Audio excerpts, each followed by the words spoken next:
si vous avez des questions. Oui, parce qu'il va y avoir pas mal de concepts, donc n'hésitez pas à m'arrêter si quelqu'un a une question ou un truc qui n'est pas clair, ou si je passe trop vite sur quelque chose. Les slides sont partagés. Oui. Merci. Voilà, donc on va commencer par une petite introduction et expliquer pourquoi Kubernetes a la place qu'il a aujourd'hui dans l'industrie et pourquoi il y a eu une adoption aussi massive de ces technologies. Après, on passera en revue vite fait les outils qu'on utilisera pendant cet atelier et qui normalement devraient déjà être installés, sauf petits problèmes techniques. Après, on regardera l'architecture de Kubernetes, voir en fait c'est quoi Kubernetes et comment ça marche très rapidement.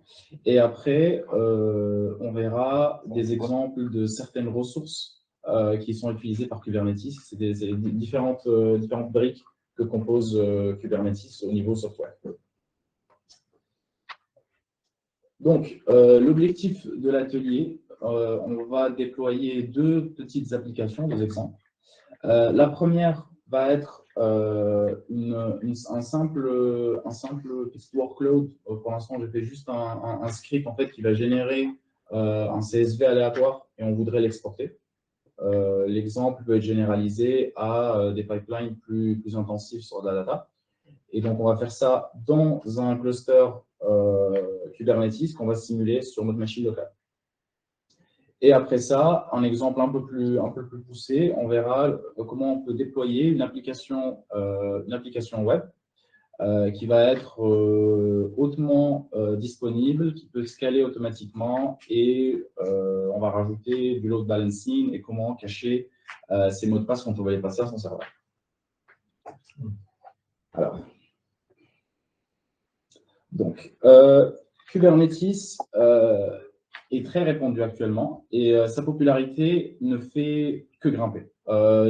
C'est rarement qu'on voit des technologies être adoptées de manière aussi massive, à part Docker peut-être, mais comme on verra, Docker, c'est un peu ce qui a donné la naissance à Kubernetes.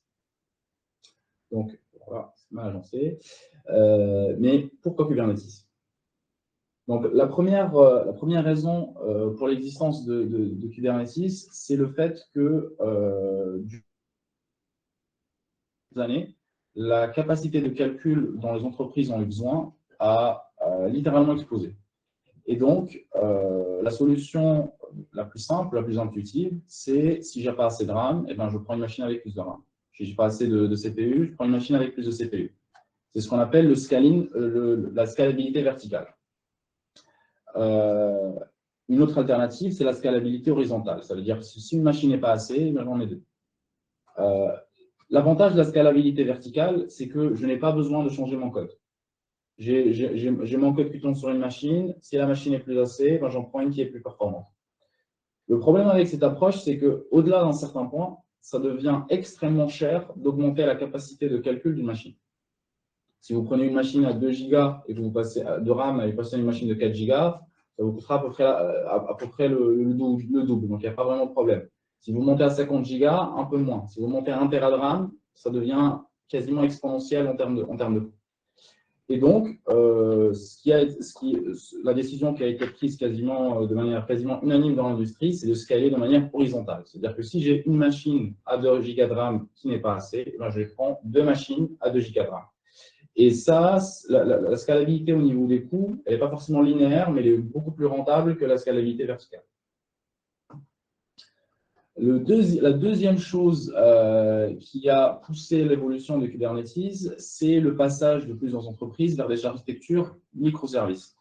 Donc là, cet exemple-là, c'est l'exemple d'une application monolithique. C'est comme ça que la plupart des applications étaient codées avant. Ça veut dire que j'ai une grosse machine et j'ai un seul logiciel qui va tourner dessus et tous mes développeurs travaillent sur le même logiciel. Sauf que ça, eh bien, ce n'est pas applicable quand on veut faire de la scalabilité horizontale. Parce que si j'ai une seule grosse application, ce n'est pas trivial de la distribuer sur plusieurs machines.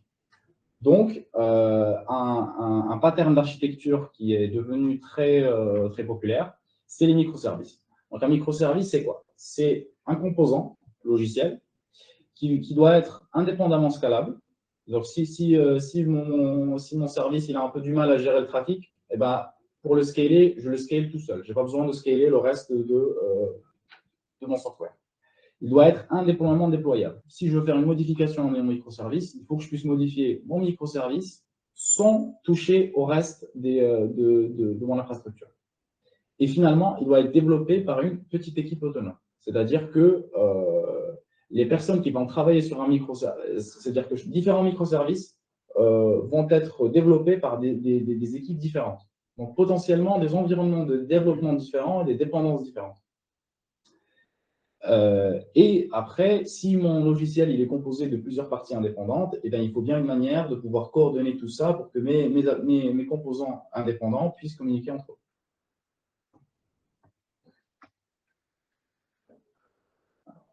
Ça prend du temps à venir. Voilà.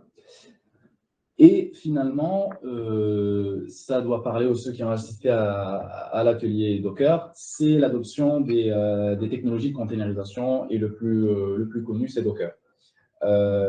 Parce que, alors, Docker déjà, pourquoi c'est très utile? Parce que si j'ai différents microservices et que chaque service est développé par une équipe de développement différente et que chaque équipe de développement, eh bien, elle a ses propres dépendances, ses propres librairies, eh bien, quand on va déployer ça en production, il faut une manière de pouvoir encapsuler chaque application avec les dépendances de l'équipe de dev que l'équipe de dev a décidé. Donc là, par exemple, j'ai mon application 1 qui a la librairie A mais en V1, mais après, j'ai une application 2 qui a la librairie A mais en V2. Et sur certaines librairies, c'est compliqué de coexister la librairie A et les deux versions d'une librairie sur la même machine. Sur Python, par exemple, la solution qui a été trouvée, c'est les environnements virtuels ou Anaconda ou des trucs comme ça.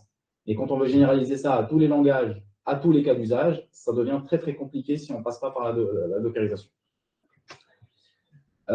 Et donc, quand on passe par la dockerisation, eh ben, on a des petites applications qui sont packagées avec leurs dépendances, qui sont complètement indépendantes, et on peut les déployer comme on veut, sans que l'équipe des Ops ou des DevOps doivent se soucier de qu'est-ce qui est installé sur quelle machine.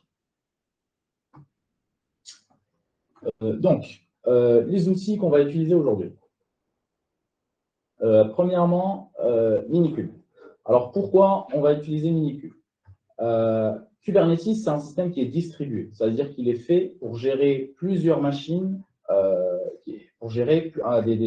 plusieurs machines, voire des milliers, je pense qu'il se cale ça à des dizaines de milliers. Donc, parce qu'on ne veut pas déployer plusieurs machines par personne sur l'atelier, ce qu'on va faire, c'est qu'on va passer par Minikube. Alors, ce que Minikube va faire, c'est qu'il va simuler un cluster sur nos PC en local. Et donc, on pourra, c'est quasiment la même chose qu'avoir un vrai cluster, c'est juste que c'est beaucoup plus rapide à mettre en place et ça coûte beaucoup moins cher. Le deuxième, c'est kubectl. Alors, kubectl, si Minikube, c'est ce qui va faire notre cluster Kubernetes, notre serveur, kubectl, ça va être notre client. Donc, une fois qu'on va lancer notre cluster avec Minikube, on peut oublier Minikube, on va utiliser juste kubectl, c'est-à-dire kube client, et toutes les commandes qu'on va devoir envoyer à notre cluster, on va les faire à travers kubectl. Et donc, pour résumer un petit peu, même si ce n'est pas vraiment exhaustif, comment marche kubectl, souvent ce que vous allez avoir, c'est kubectl, une commande, comme créer, comme create, get, describe ou delete. Il décrit l'opération qu'on veut faire.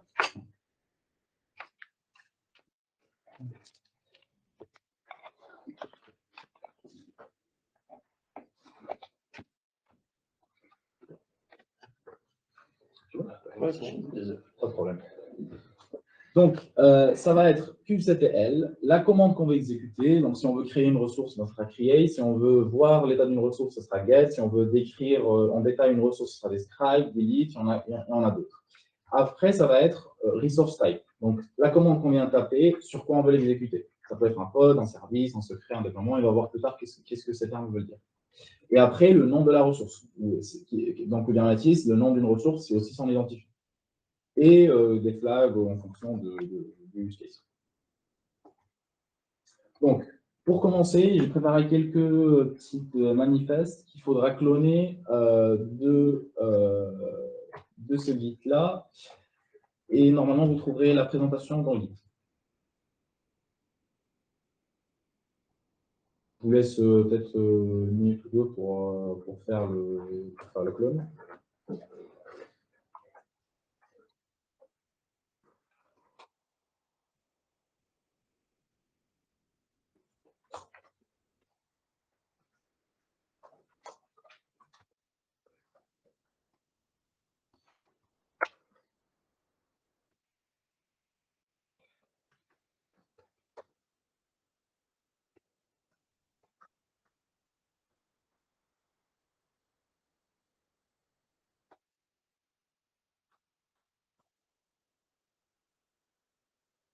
C'est une question bête.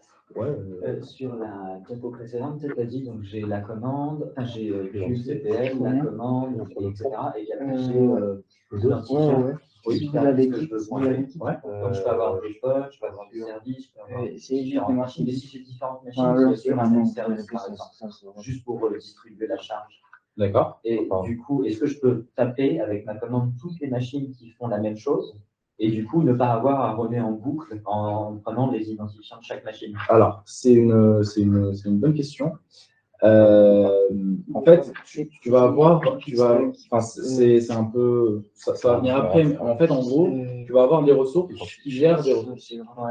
Et donc, si par exemple, moi j'ai un service qui assure quelque chose, et ce service-là, moi je les réplique sur plusieurs machines, en fait, souvent, ce que tu vas avoir, c'est une ressource qui gère toutes ces machines-là. Et donc, il suffit de parler à la ressource d'au-dessus pour qu'elle propage l'information à toutes les ressources au-dessus. Et donc, souvent, en fait, si notre architecture est bien faite, on a souvent besoin que de parler qu'à une seule ressource. Okay.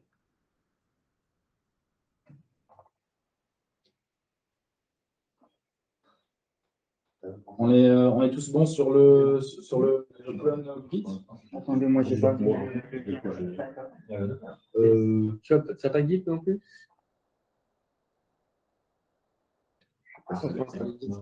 Je Je l'ai en ligne, mais je ne l'ai pas en local. Comment? Mais si vous n'avez pas Git, vous pouvez télécharger le zip directement du. Il n'y a pas de. Vous prenez le.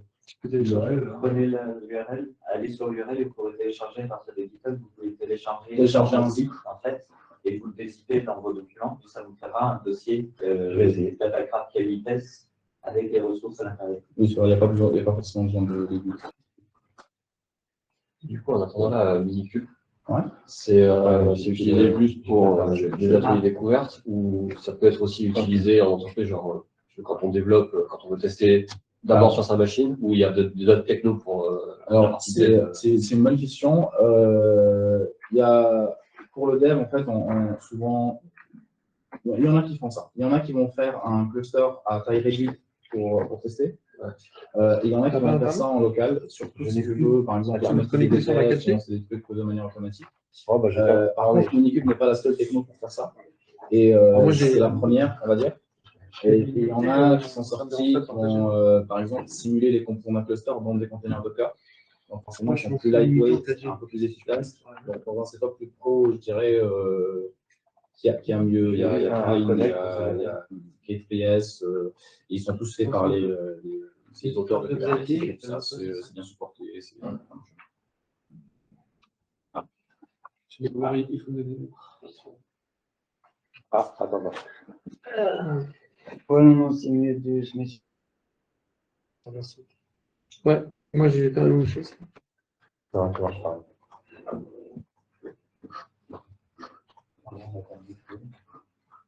Ouais, puis d'habitude je me mets en filière dans les autres salles, mais dans cette salle, il n'y a pas celui-là.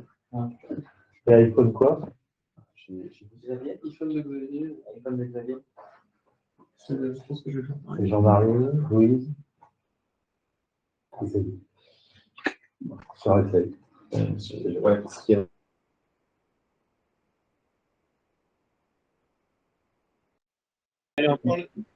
On a eu un problème de Wi-Fi. Je pense que ça va être bon maintenant. On est passé en 4G.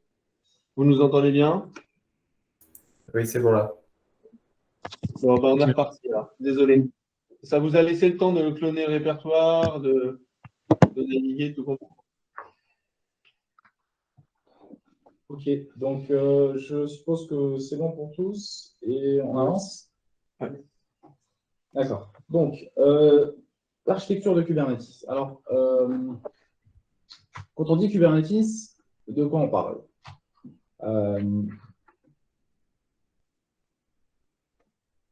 Alors, donc, Kubernetes, à la base, son utilisation principale, c'est j'ai plusieurs machines et je veux les utiliser de manière efficace. C'est-à-dire, je veux que si j'ai le total des machines, eh bien, j'ai 100 machines à 1 giga de RAM, ben, je peux pouvoir exploiter au maximum mes 100 giga de RAM. Et même chose pour les CPU. Et la manière dont Kubernetes va faire ça, c'est que sur les machines sur lesquelles tourne Kubernetes, on va avoir deux types de machines. On va avoir le control plane, et ça, c'est vraiment le cerveau de Kubernetes. Il n'y a pas de tâches qui rentrent dessus. Tous les trucs qu'on va créer ne vont pas du tout tourner sur cette partie-là. Et on va avoir les worker nodes. Pour le reste de l'atelier, quand je dis node, c'est une machine. Elle peut être virtuelle, elle peut être physique, mais c'est une machine. Donc, j'ai plusieurs worker nodes, c'est mes machines sur lesquelles moi je veux faire tourner mes applications, mes pipelines, mes modèles, etc. Et j'ai mon control planes qui, lui, c'est lui qui gère toutes ces machines-là et s'assure que je les exploite au maximum. Donc, ce control plane-là va être composé d'une API. Donc là, quand plus tard, on va faire kubectl commande quelque chose, ce que ça va faire, c'est que ça va envoyer une requête HTTP à cette API-là. Et donc, et quand on veut récupérer, c'est toujours, la communication se fait toujours avec l'API. Vous voyez que toutes les flèches qu'il y a, ils pointent tous vers l'API. Après, j'ai mon controller manager. Lui, c'est lui qui va surveiller mon cluster et qui va dire la personne m'a demandé trois versions de cette application, moi j'en ai que deux, il faut qu'on lance une troisième. C'est lui qui va faire ça. Lui, il va dire on a besoin d'en lancer une troisième. Après, il y a le scheduler. Le scheduler, c'est lui qui va décider où va être lancée cette troisième application. Et donc, c'est lui qui va choisir la machine parmi toutes les machines qui sont sur le worker node pour dire je lance sur celle-là ou je lance sur celle-là. Il peut même parfois dire j'ai mon application qui tourne ici, je vais la tuer et je vais la lancer ici parce que ça va faire un truc plus efficace. Et après, j'ai etcd. etcd, c'est une base de données où le cluster stocke son état. C'est ça qui permet au cluster de savoir s'il y a 2 ou 3 machines, c'est toujours écrit là et c'est toujours mis à jour par le cluster.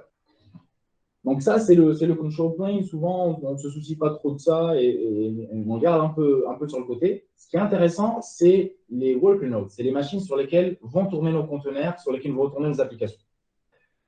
Sur ces machines-là, on a 3 process importants. Le kube proxy, c'est ce qui gère le réseau. Ça, on peut oublier pour le but de l'atelier, ce n'est pas important. On aura kubelet et on aura le container runtime. Le container runtime, on peut supposer que c'est Docker. Parce que pour cet exercice, ça va être Docker. Et kubelet, en fait, c'est un petit composant de Kubernetes qui va communiquer avec l'API du control plane pour recevoir des ordres pour dire lance cette application ou stop cette application. Et une fois qu'il reçoit l'ordre, lui, il va dire au Docker, bah, tu fais ça. Donc, en fait, vous pouvez le voir juste comme un petit composant qui écoute ce que lui dit l'API, il fait un Docker run ou un Docker remove en fonction de ce qu'on lui dit.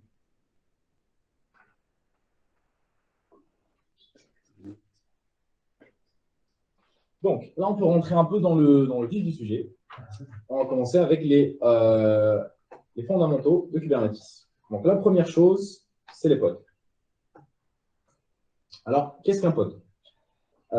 Donc, si vous connaissez un peu Docker, d'ailleurs, juste pour savoir combien de gens ici sont familiers avec Docker? Sinon, il faut qu'on fasse un petit review parce que c'est important.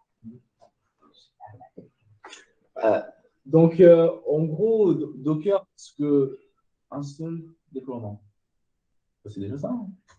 Oui, j'ai fait un seul déploiement dans la question. Connaissez-vous Docker? Ok. Ok.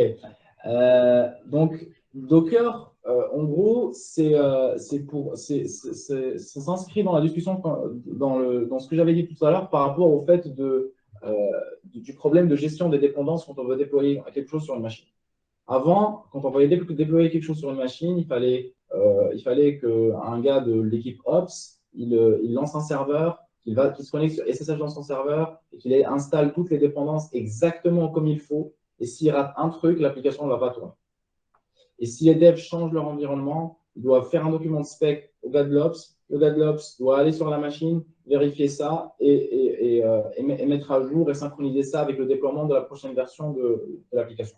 En gros, pour déployer un truc, c'était pénible. Du coup, on a inventé Docker. Et Docker, c'est ce qui a donné un gros boost au mouvement DevOps. Parce que du coup, en fait, les devs, ils pouvaient faire un peu d'Ops. Parce qu'ils pouvaient prendre leur application et prendre leurs dépendances. En fait, ils pouvaient avoir une image de la machine qu'ils voulaient en production. Et l'Ops pouvait juste prendre cette image et la lancer telle qu'elle. Et ça garantissait que l'image va tourner en production exactement de la même manière qu'elle va tourner quand la personne l'a fait en dev. Et du coup, on n'a pas le problème de « oui, mais ça tourne sur ma machine ». Voilà, bon, il y a forcément tout le monde qui est au moins passé par là une fois. Et donc, Docker, ça résout le problème. Si je build une image sur ma machine et qu'elle tourne, c'est quasi sûr qu'elle va tourner sur la machine en production.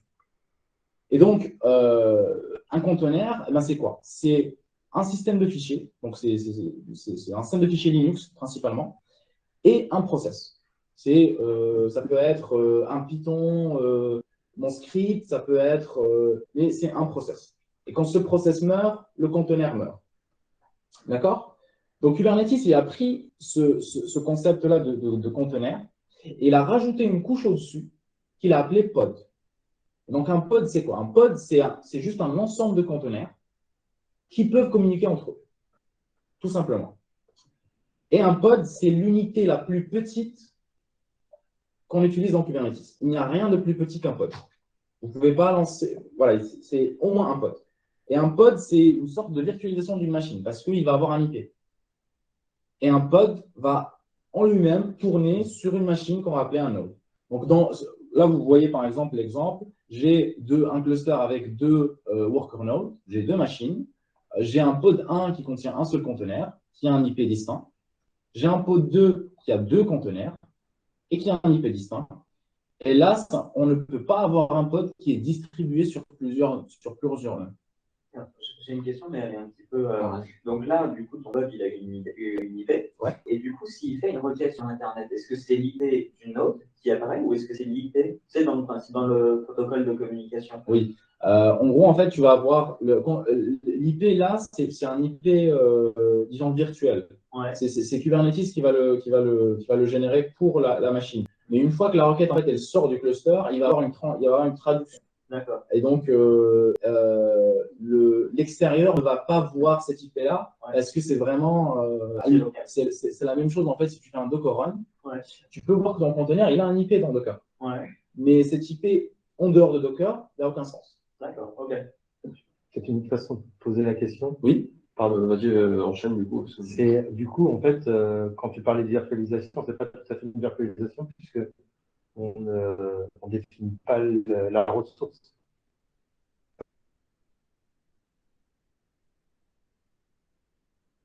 Enfin, on ne fait pas une allocation de ressources.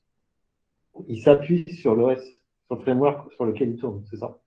Oui, ça c'est plus une discussion sur le niveau de Docker et comment marche la containerisation de Docker. Et oui, par exemple, il y a une grosse différence entre une image Docker et une VM, par exemple. Parce qu'une VM, en fait, c'est quoi? Une VM, c'est vraiment tout le système d'exploitation qu'on prend. Mais le problème, et c'est vrai que ça nous donne tous les avantages d'isolation qu'on voulait. Et le problème avec ça, c'est que si pour chaque application, moi, je vais devoir lancer une VM, c'est un gros gâchis de ressources, on va dire. Et du coup, l'IP, c'est celle des ressources, mais pas celle du Docker. Ou celle qui est traduite après par le Docker. Voilà. Et donc, en fait, le Docker, pourquoi le Docker il est intéressant, c'est parce qu'en fait, il va packager. En fait, le Docker, il se base sur le principe, il se dit, OK, moi, j'ai toutes mes VM. En fait, on remarque que toutes mes VM, ils ont le même kernel. Voilà, on rentre un peu dans le détail, mais vous voyez ce que je veux dire par kernel? Oui, oui, oui. Ils ont tous le même kernel. Donc, il va se dire, eh ben, pourquoi je ship le kernel alors? Je vais juste shipper ce qu'il y a au-dessus et utiliser le kernel de la machine. D'accord, d'accord. C'est pour ça que c'est beaucoup plus light, c'est beaucoup plus efficace. Et c'est pour ça qu'on peut avoir des images Docker à 2 mégas. Je ne peux pas avoir une VM à 2 mégas. Non. Oui. Moi, j'avais une question pour revenir sur la notion de pod en plusieurs containers.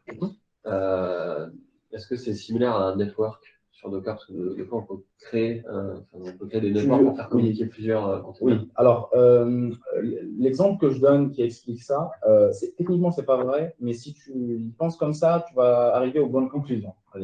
C'est que si tu imagines que tu lances que chaque pod, c'est une machine où tu lances tous les conteneurs sur le localhost. En fait, si tu as 2 conteneurs dans un même pod et qu'un conteneur il tape sur localhost et sur le port du deuxième conteneur, il va pouvoir lui parler. Okay. Donc c'est comme s'ils sont toujours lancés sur le même. Donc ça fonctionne comme un réseau, du coup. Ouais, voire même c'est encore plus restreint qu'un réseau. D'accord. On peut faire moins de trucs.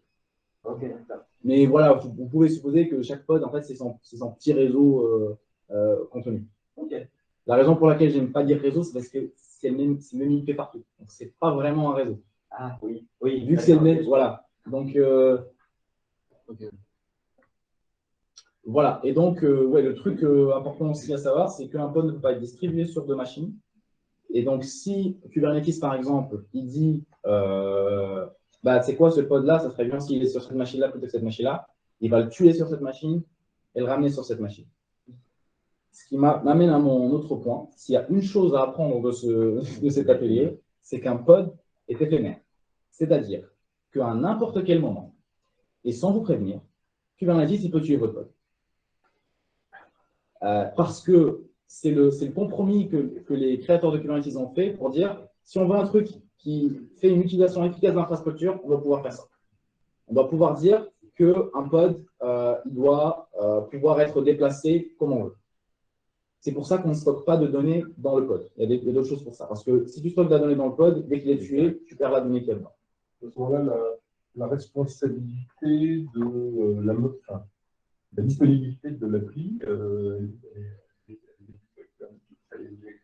si on peut tuer un pod qui rend un service, et qu'on tue le pod, le service est rendu par ce pod-là.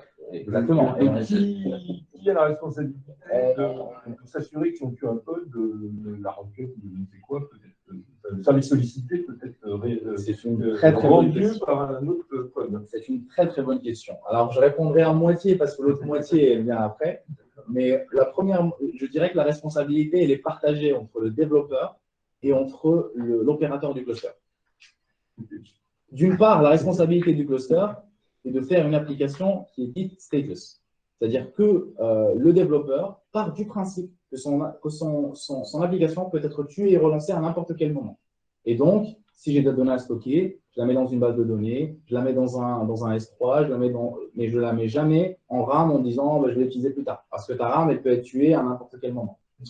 La deuxième, c'est que, bien sûr, si j'ai un pod et que je le tue par là et je le mets par là, il y a un downtime quelque part. Et donc, pour le contourner, on verra, il y a des ressources, justement, qui permettent de gérer ça.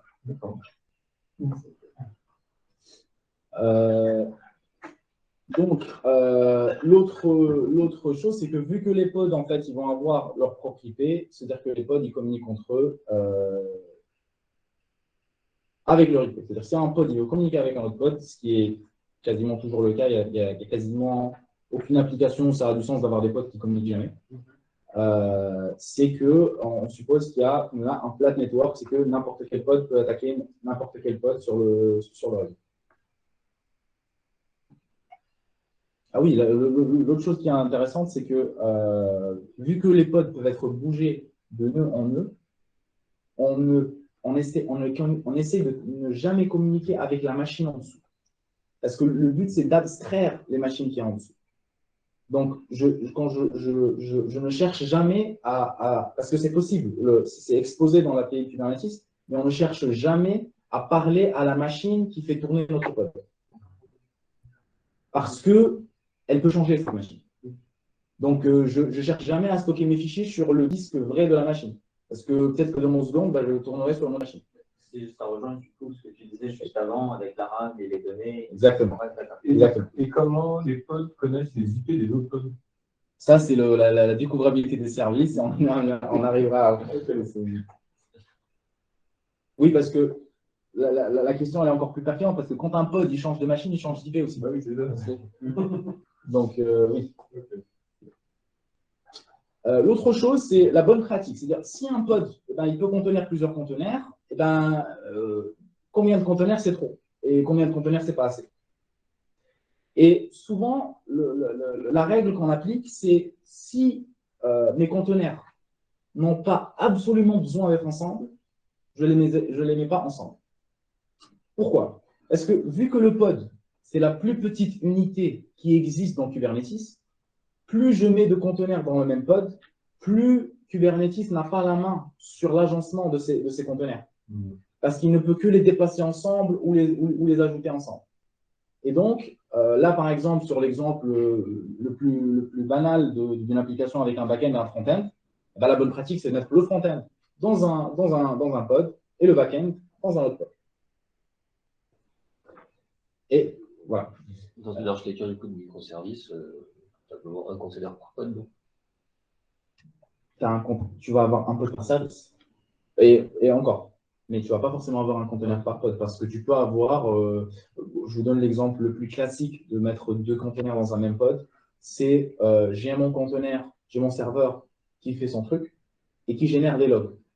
Mais derrière, moi, les logs, bon, ils s'écrivent sur un fichier, le fichier, il va être tué une fois que le pod il est bougé.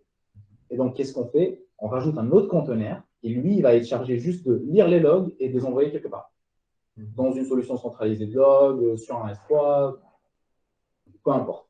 Mais ce conteneur-là, il a besoin d'être dans le même pod parce que le conteneur du serveur, en fait, il ne peut pas exister tout seul parce qu'il ne peut pas shipper ses logs tout seul. Ce qui est une autre façon de dire aussi, c'est par exemple, si je veux utiliser une base de données, Oui. il faut un conteneur pour la base de données, un conteneur pour l'appli, un conteneur. Donc, du coup, on ne met pas tout dans le même conteneur. Voilà. S'ils n'ont pas absolument besoin d'être ensemble, la bonne pratique, c'est de ne pas les mettre ensemble. D'accord. Voilà. Donc, là, comment on crée un pod? Il y a plusieurs manières. Donc, ce qu'on va faire aujourd'hui, c'est, là, sur le guide que vous avez téléchargé, vous allez trouver qu'il y a ce qu'on appelle des manifestes. Toutes les ressources sur Kubernetes ont à peu près une structure similaire comme ça. Je vais avoir, donc on va les passer un par un, je vais avoir mon API version. C'est la version de l'API. Donc, vu que Kubernetes, c'est un logiciel qui évolue, l'API peut changer. Et donc, pour chaque ressource, je vais mettre une version. Pour l'instant, on est en V1. Ce n'est pas très important pour cet atelier. Après, on a kind, c'est le type de la ressource. Donc là, c'est un pod. Après, on a la metadata.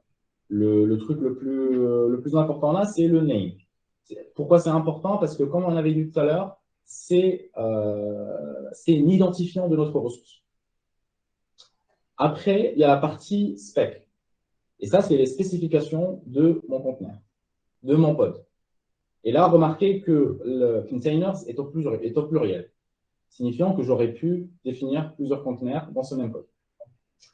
Pour dire à Kubernetes, crée-moi cette ressource, je tape la commande kubectl apply-f et je donne le path pour le YAML qui contient mon manifeste.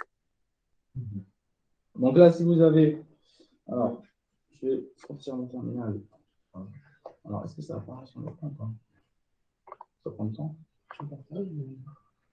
Et tu as essayé de le faire sortir par le côté parce que peut-être que tu as. Ah non, non, ça va. Et NGX, c'est quoi? Ça veut dire quoi, NGX? NGX, c'est un petit serveur web juste pour tester. En fait, c'est juste un truc que quand on le ping, il nous répond. Okay. Le but, c'est vraiment juste ça. Tu switches entre. Ouais, il faut que tu switches entre ton terminal. Tu partages ton PC comme ça. Ouais, je vais partager ton PC. Alors, je vais arrêter la présentation. Il va relancer avec. Alors, Alors, du coup, on fait quoi?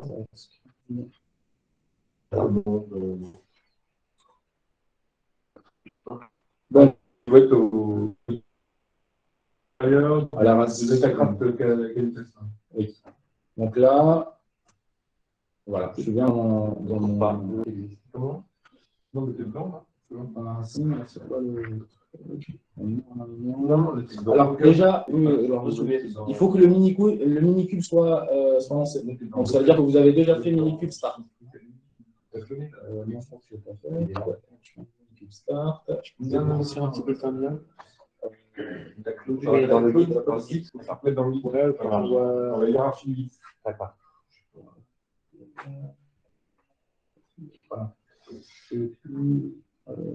Alors, D'accord, d'accord. Oui, parce qu'en fait, c'est un chemin, quelle vitesse, machin, c'est le chemin.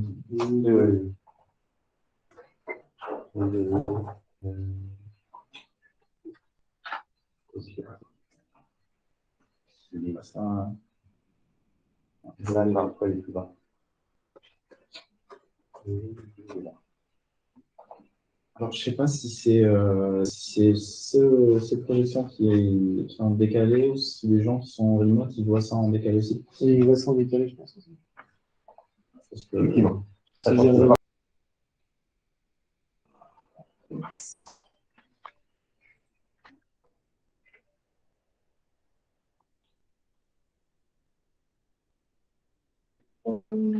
ouais, donc pour les gens qui ont des...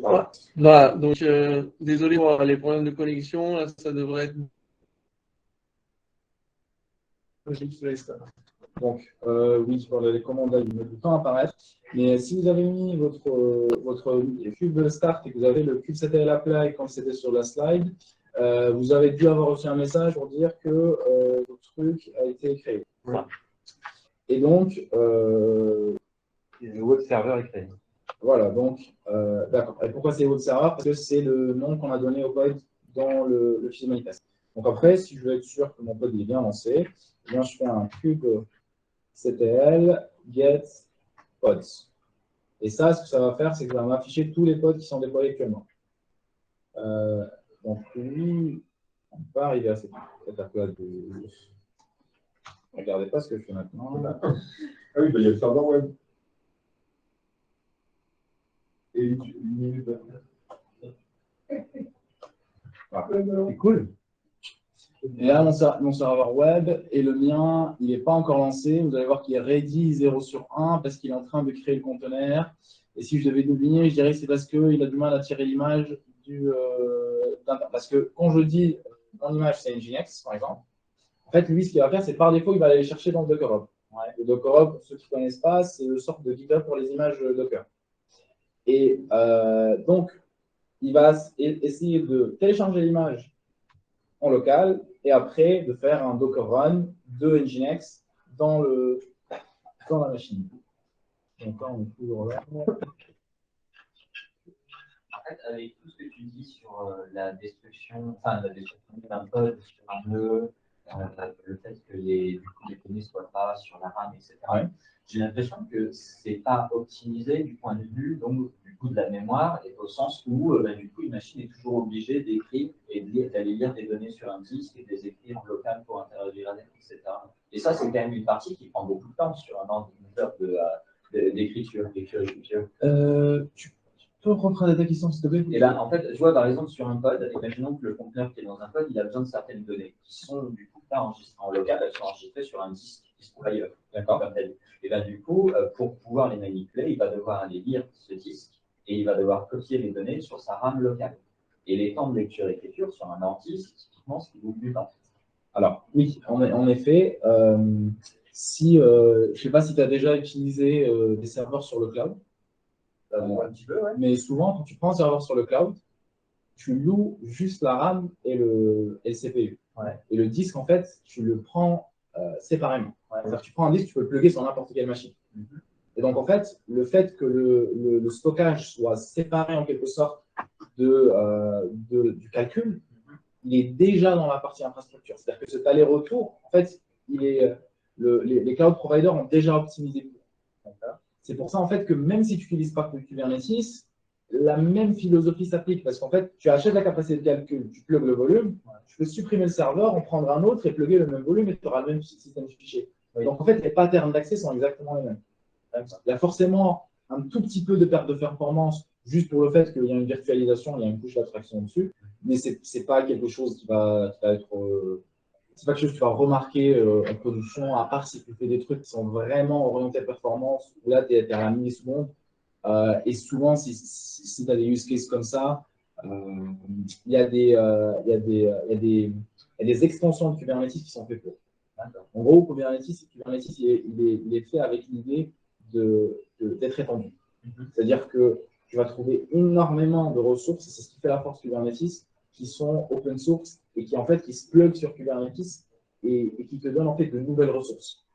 Genre, en fait, tu vas avoir quelqu'un qui va définir un nouveau type de pod, par exemple, ou des niveaux de type de stockage et des trucs. Et en fait, ils vont prendre ce qu'il y a actuellement sur Kubernetes et ils vont builder des trucs au-dessus pour faire des trucs un peu plus orientés vers certains use cases. Ouais, d'accord. On va par contre une question. Le tiret W, ça fait quoi? Le tiret W, c'est un tiret-watch. Et c'est un truc pratique quand tu veux surveiller ton pod. Et en fait, ça veut dire que ça m'affiche ça. Tu vois là, il ne me rend pas la main. J'ai toujours pas la main sur le terminal. Et la raison pour laquelle j'ai pas la main, c'est parce qu'il attend en fait les changements pour les montrer dès qu'ils arrivent. Donc là, tu peux voir que mon web server, il n'est pas encore ready. Et vu que j'attends qu'il soit ready, et du coup, je dis get pods-watch, ça veut dire donne-moi les pods, mais surveille-les s'il y a un changement, tu m'alertes.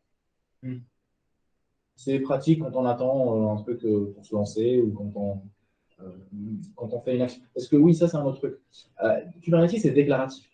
C'est-à-dire que tu ne dis pas comment tu veux qu'il fasse la chose, tu dis ce que tu veux, et Kubernetes te dit j'arriverai éventuellement à cet état. Et tu n'as pas une garantie de performance. Peut-être qu'il le fera dans 2 minutes, peut-être qu'il le fera dans 1 heure. Il te dit, moi, je le ferai quand ça m'arrange. Et donc, il faut forcément coder, il faut interagir avec ça en tête. Et se dire que je ne dois pas avoir des process qui sont time-sensitive, qui dépendent du temps. Si mon conteneur, il doit être lancé dans 1 minute, il y a un problème. Parce que Kubernetes ne peut pas le garantir. Il y a des moyens. Tu peux, par exemple, tu peux réserver des instances. Il y a des moyens. Mais forcément, tu sacrifies un peu toute l'efficacité qui vient avec. Et donc, sur un Kubernetes, chaque pod a un nom unique. Chaque pod a un nom unique, oui. Un identifiant. Donc, sur un cluster, s'il change de.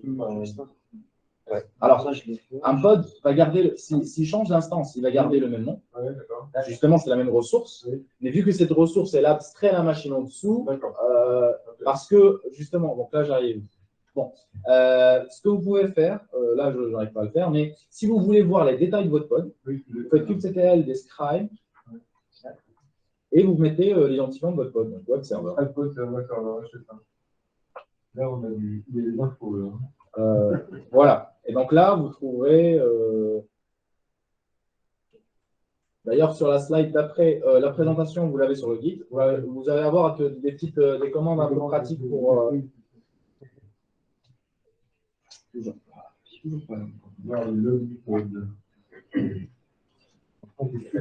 Non, je sais pas, j'arrive pas.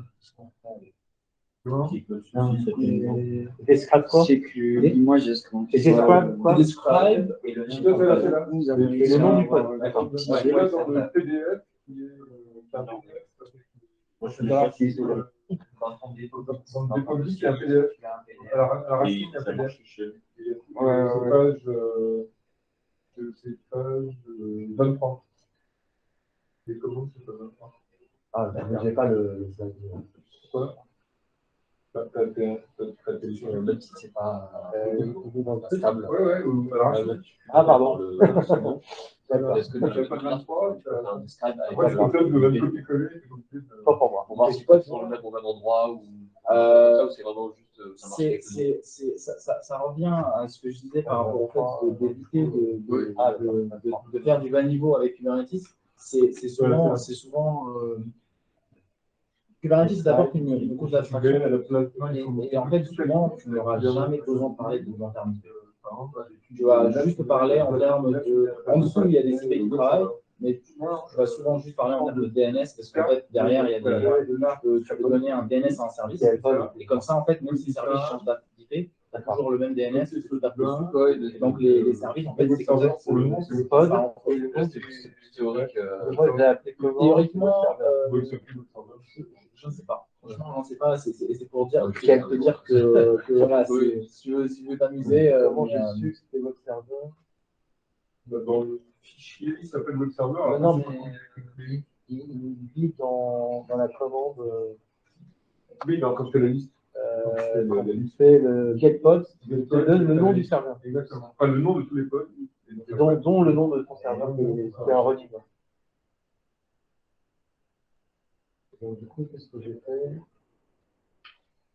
Donc, du coup, ce qu'on a la ready et qu'on tape la commande, on essaie de savoir le résultat. Pas même s'il était. Ah non? Le serveur does not resource was not. Oui, le nom, en fait, il est indiqué dans le. Alors, allez, cette fois, c'est la bonne. Si je fais getPods, il n'y a rien.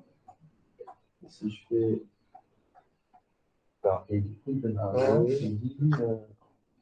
il fait la totale, quoi. Ouais. Donc, il te donne. Ah oui, il te donne le node. Le node. P aussi. La connexion peut. Alors, pourquoi il dit S? Non, là, ça tourne en local sur ton ordinateur. Et donc, parce qu'il va chercher le. En fait, c'est l'image qu'il va aller chercher. Ah oui, d'accord. Il n'est pas l'adresse MAC. Là, tu vois que le statut, c'est Ben non, c'est container created, là, j'ai en train de c'est faire. Ça fait par nous, c'est quoi? C'est là, par exemple, il ne télécharge plus, mais ça fait un moment. Ça a été, voilà. Donc, bon, je mets ça. Donc, je ne sais pas si vous arrivez à suivre à distance, mais quand normalement le web server s'est lancé, vous avez un statut ready, quoi. Il y a uniquement que cette CTL log qui du coup n'est pas la bonne ligne de commande. Non, statut, c'est running. C'est running. Running. Ouais, c'est ce qu'on cherche. On cherche running. Moi, j'ai image bon. full backup. Moi, c'est depuis le Il n'y début. a pas pareil. Image full backup. Ouais. Alors, ça, c'est bien. C'est Nginx. T'es sûr que tu n'as pas touché au fichier? Tu peux regarder vite fait le fichier. Ouais, j'ai rien touché. J'avais- Pierre a une longue expérience de faire foirer les trucs. Parce que autant ça, je comprends, autant Ah. image full backup, c'est compliqué. Je veux dire, je lui ai fait Oui, il a donné de Pierre. d'habitude, c'est moi, ces choses-là. Avec Et un là, ça parlant marche. comme ça. J'ai refilé Ton YML, t'as bien ça? Et après, j'avais error image full. Dans ton YML, est-ce que tu as ça? Donc, pour les gens qui ont fini, bon, je Ouais. ne vais pas vous bloquer. Donc là, si vous avez testé toutes ces petites commandes-là, Yes. Non, on l'a pas tué. bon, hein, vous avez Ouais, getPod, c'est ça vous avez testé. On a le même nom. Vous avez Describe qui va vous donner des infos plus bas niveau, vous aurez l'IP, vous aurez le nœud, etc. si c'est des trucs qui vous intéressent. Vous avez kubectl logs si vous voulez voir les logs du serveur qui tombe, Ouais. c'est pratique. Et vous avez delete si vous voulez le supprimer pour rendre ça. Donc, après, maintenant, ce qui serait sympa, c'est de pouvoir communiquer avec le serveur qu'on vient de déployer. Et le problème, c'est que, vu que c'est un cluster, en fait, c'est fermé. Niveau réseau, on ne peut pas rentrer dedans. Et là, il y a deux manières on va dire, d'exposer notre pod à l'extérieur. Dans ce cas-là, c'est à notre machine. La méthode propre va venir après. Maintenant, on va avoir la méthode un peu quick and dirty. Ça s'appelle port forward. Et en gros, ça va forwarder le port 80 du pod, qui est le port où tourne le serveur, Ouais. vers le port 8888 de notre machine. Donc, et l'autre chose, c'est que c'est une commande qui est active. Ça veut dire que pour que ça marche, il faut que la commande reste, qu'elle tourne. Vous allez voir que la commande, elle ne renvoie pas la main. Si vous faites un CTRL-C, elle ne marchera plus. Et après, on fait localhost 888. Et après, vous faites localhost 888 et vous devez voir la page d'accueil de Nginx. Localhost. Voilà, il est running. Ah, Allez, Welcome to Nginx. Ça marche? voilà, ça marche. Vous avez l'air surpris.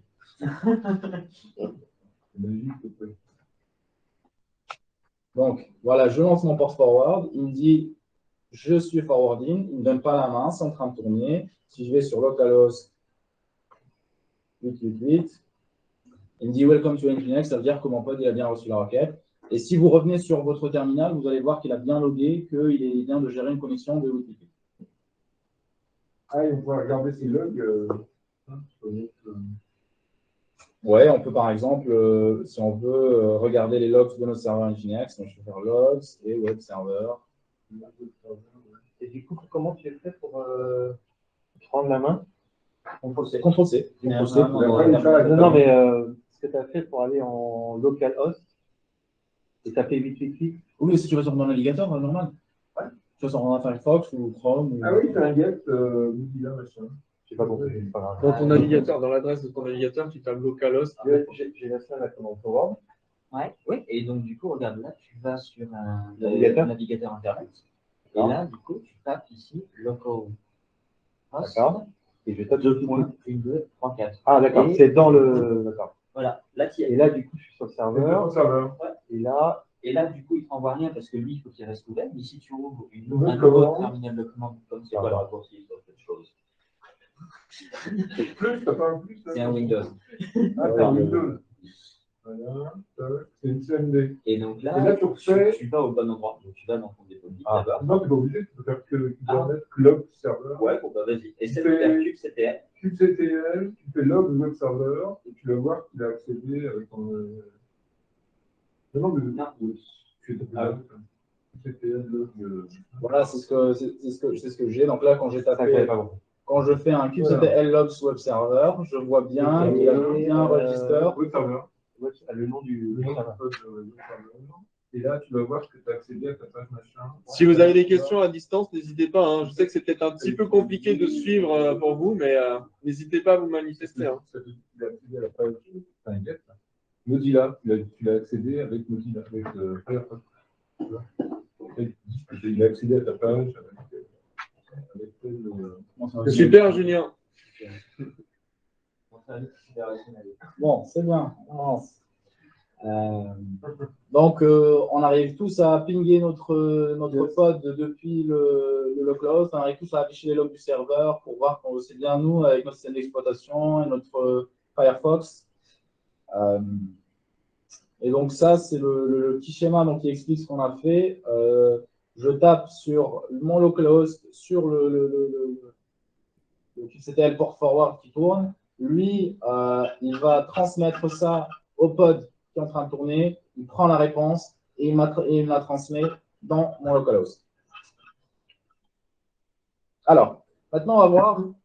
Là, on a une connaissance basique de qu'est-ce qu'un pod, qu'est-ce qu'il faut faire et pas faire avec un pod. Maintenant, imaginons que j'ai par exemple un entraînement de modèle ou une tâche où il y a besoin que derrière, la donnée, moi, je la garde. Parce que, voilà, si à chaque fois qu'on génère de la donnée, on la tue, ça limite sérieusement ce qu'on peut faire. Donc, pour pouvoir persister des fichiers, données ou autres, on va utiliser ce qu'on appelle des volumes, ou PV pour Persistent Volume. Donc, la première chose, c'est pourquoi les volumes? Et ça ne sert pas juste à persister des trucs. Et pour expliquer l'importance des volumes, on va prendre un exemple. Donc là, imaginons qu'on a un pod où on a 3 conteneurs. Le premier conteneur, c'est un web server, c'est un peu comme ce qu'on vient de voir. Et lui, il va renvoyer des pages HTML à partir d'un dossier qu'il a dans son conteneur. Donc là, c'est le file system du conteneur. Il va avoir des HTML dans /var/htdocs. Et le web server va lire les HTML qu'il y a là et va les renvoyer aux gens qui les demandent. Comme tout à l'heure, on a vu le Welcome to Nginx, et ben on peut imaginer qu'on a plein de HTML qu'on veut renvoyer. Et derrière, il va générer des logs, les logs qu'on vient de voir, et il va les écrire dans un dossier logs. En même temps, moi, j'ai un conteneur Content Agent, et c'est ce conteneur-là qui génère les pages HTML que moi, je veux servir, et qui les stocke dans un dossier /var/html. Et finalement, j'ai un conteneur log rotator, dont on a discuté tout à l'heure, et c'est lui qui va prendre mes logs, parce que si j'écris mes logs, je les mets dans le disque à l'infini, à un certain moment, je ne vais plus avoir d'espace. Donc, il me faut un truc qui lit les fichiers de log, les parse, les compresse et les envoie quelque chose pour l'archivage. Le problème, c'est que vu que les conteneurs, le conteneur, toute la raison pour laquelle ils sont bien, c'est qu'ils ont des systèmes de fichiers indépendants. Mais le problème, c'est que quand je veux que mes conteneurs ils partagent des fichiers, rapidement, ça devient compliqué parce que l'architecture qu'on a là, en fait, il ne sert à rien parce que quand le web server il écrit dans son système de fichiers, quand le content agent il génère une page HTML, il écrit dans son système de fichiers, le web server il ne peut pas la lire parce qu'il a un système de fichiers propre à lui. Et lui, quand il écrit des logs dans son fichier, le log rotator il ne peut pas le lire parce que c'est dans un système de fichiers propre à lui. Dans ces situations-là, la solution, c'est toujours un volume. Et un volume, du coup, c'est quoi? En gros, on a un objet de stockage. Ça peut être un objet cloud, ça peut être une machine, ça peut être un serveur là, ça peut être ce qu'on veut. Et en fait, c'est un système de fichiers qu'on va aller monter dans le conteneur. C'est-à-dire, je prends, de manière simple, je prends un dossier dans mon conteneur, je prends un dossier dans mon objet de stockage. Pour l'instant, on va dire que c'est notre machine. C'est votre PC, parce que là, tous les trucs sont stockés dans Kubernetes, et moi, je veux les sortir dans ma machine. Et donc, pour faire ça, je vais dire à Kubernetes, tu vois le dossier qu'il y a dans ce conteneur, je veux que tu le synchronises avec ce dossier-là que j'ai moi dans ma machine. Donc, si j'écris un truc dans ce dossier-là dans Kubernetes, forcément, le truc, il est écrit dans ma machine. Et si j'écris un truc dans ma machine, je veux que Kubernetes il puisse le voir. Quand on fait ça, les conteneurs, ils vont pouvoir communiquer à travers ce volume. Parce que là, en fait, vu si je synchronise le dossier du conteneur numéro 1 avec mon dossier et que je synchronise le conteneur de mon deuxième conteneur avec le même dossier, là, mes deux conteneurs, ils peuvent communiquer à travers ce dossier. Mais le volume, il est attaché au pod ou il est dans la machine? Très bonne question. Le volume est une ressource à part. Donc il n'est pas vraiment dans le pod, c'est dans le dessin, là. On a l'impression qu'il est dans le pod. En fait, le volume, c'est une bonne question. Le volume, il est divisé en deux parties. Ouais. Il y a la création du volume et il y a ce qu'on appelle le fait de monter le volume. Ouais, et le fait de monter le volume, ça se fait dans le pod. Le fait de créer le volume, c'est une ressource à part dans le cluster Kubernetes. Et ça va être très clair quand on va voir comment on crée un volume. Donc là, éventuellement, donc là, ce volume, donc, il est dans le pod. Est-ce qu'il peut en même temps être dans un autre pod, monter dans un autre pod? Absolument. Absolument. Ça veut dire que non seulement les conteneurs dans un même pod peuvent utiliser un volume pour communiquer, mais différents pods peuvent utiliser un volume pour communiquer. Ok. Et justement, là, ici, ce que j'ai fait, vous verrez que l'image, c'est sur mon GitHub. C'est sur mon Docker Hub. Et en fait, cette image-là, ce qu'elle fait, c'est que c'est un simple petit script. Vous avez le code dans le dépôt si vous êtes curieux. Et en gros, c'est un simple petit script qui va créer un CSV et l'enregistrer dans un dossier data dans le conteneur. Et le but de la manip qu'on va faire maintenant, c'est de pouvoir sortir ce dossier data vers notre machine, ou plutôt vers Minikube. Et là, si vous voyez, donc là, j'ai toujours, je définis mon pod.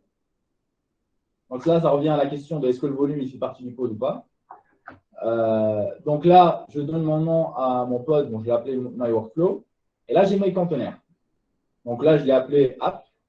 L'image, ça va être poolé c'est une image publique, ça va être poolé de mon Docker Hub.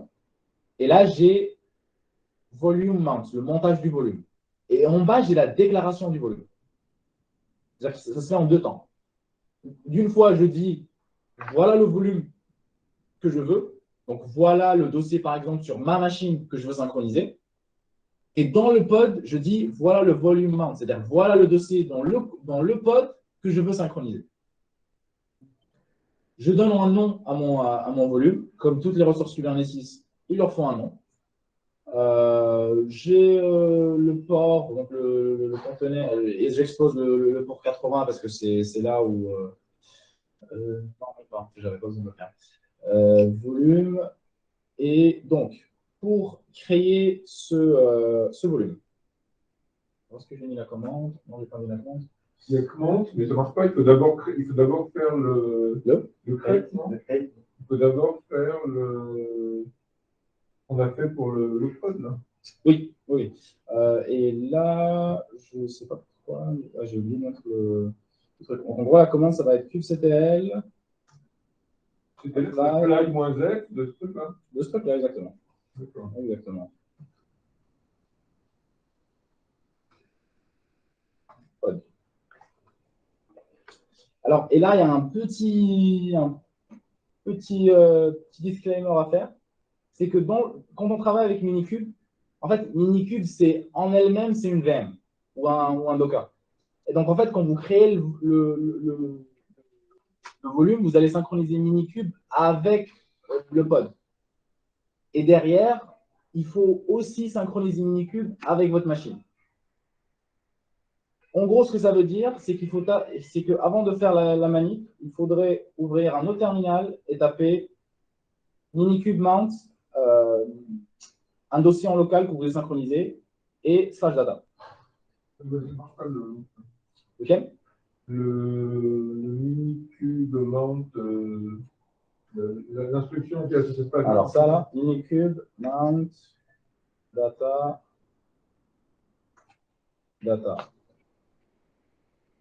Ah oui. Ouais, moi j'ai ça, c'est pareil. Ouais, il faut que le dossier existe. Alors, ça, justement, c'est un truc sur lequel je m'interrogeais parce que dans ton fichier YAML, ton dossier, c'est /data. Donc, théoriquement, si je réfléchis par rapport à ma machine, c'est la racine, un dossier data qui se trouve à la racine. Oui, du conteneur. Oui, du conteneur. Et voilà, du coup, c'est ça. Donc, oui, sur les conteneurs, tu peux te permettre de mettre des trucs à la racine. Ouais, d'accord, ok. Oui. Parce que souvent, oui, il n'y a pas de home, il n'y a pas un utilisateur du conteneur, donc on met à la racine. Oui, c'est pour ça, en fait, que là, quand je fais le mount, je fais le point data parce que là, sur ma machine, je veux un dossier en local. Ouais. Mais sur le Minikube où je fais le montage, là, je veux prendre la racine du conteneur parce que c'est un conteneur, c'est pas une vraie machine, il n'y a pas un utilisateur dessus. Ah, le montage, c'est comme pour qu'on avait fait avant, là. Avec Docker? Non, comme le truc d'avant, là. Le truc sale, là. Il y en a plein, les trucs ça. Comme la méthode, le port forward, oui, c'est un truc qui est actif. Si tu le tues, ça marche pas. C'est pas du mount Linux. Voilà. Donc là, sur mon truc, j'ai créé un petit dossier data avant de runner la commande Minikube mount. Et donc là, on voit bien que mon dossier data, il est vide. Ouais. D'accord? Donc vous checkez tous que votre dossier data, au début, il est vide. Yes. Et après, du coup là, quand je vais lancer mon pod, il devrait normalement créer le fichier, le stocker dans le conteneur, le volume devrait écrire le conteneur dans Minikube et le Minikube mount devrait écrire le fichier CSV dans mon dossier data. Donc après runner ça, normalement, si je vais dans mon dossier, je devrais trouver un fichier CSV. Là, c'est lancé. Ah, mais moi, je l'avais lancé avant. Vous pouvez le relancer. Il faut relancer, quoi. Il faut d'abord monter. Est-ce qu'on n'a pas besoin de le delete si on l'avait relancé avant? Si. Ouais. Si. Et je l'expliquerai plus tard comment faire ça. Non, moi, ça... Et ouais, on va en delete. Il n'a rien... Il n'a rien été. Alors, il faut vérifier déjà que votre conteneur, il est tourné, il a fini de tourner. Ah. Donc forcément, s'il n'a pas eu le temps de... Alors là, par exemple, le mien, il est toujours en train d'être créé.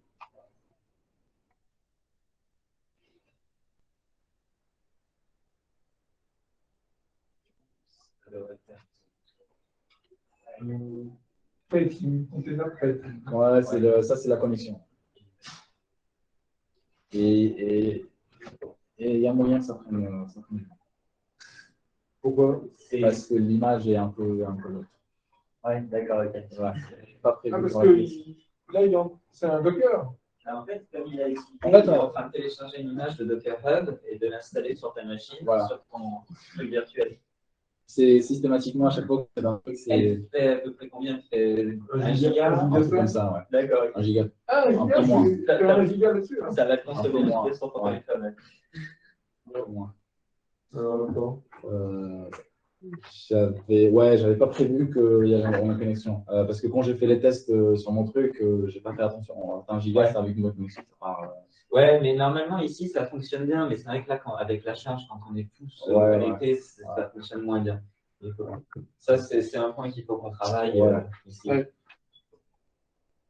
Voilà. Éventuellement, bon, comme on de prendre beaucoup de temps, soit nous, on arrive à le faire et Red Hat fait tout seul, soit on se dit qu'on comprend l'idée et qu'on passe à la suite.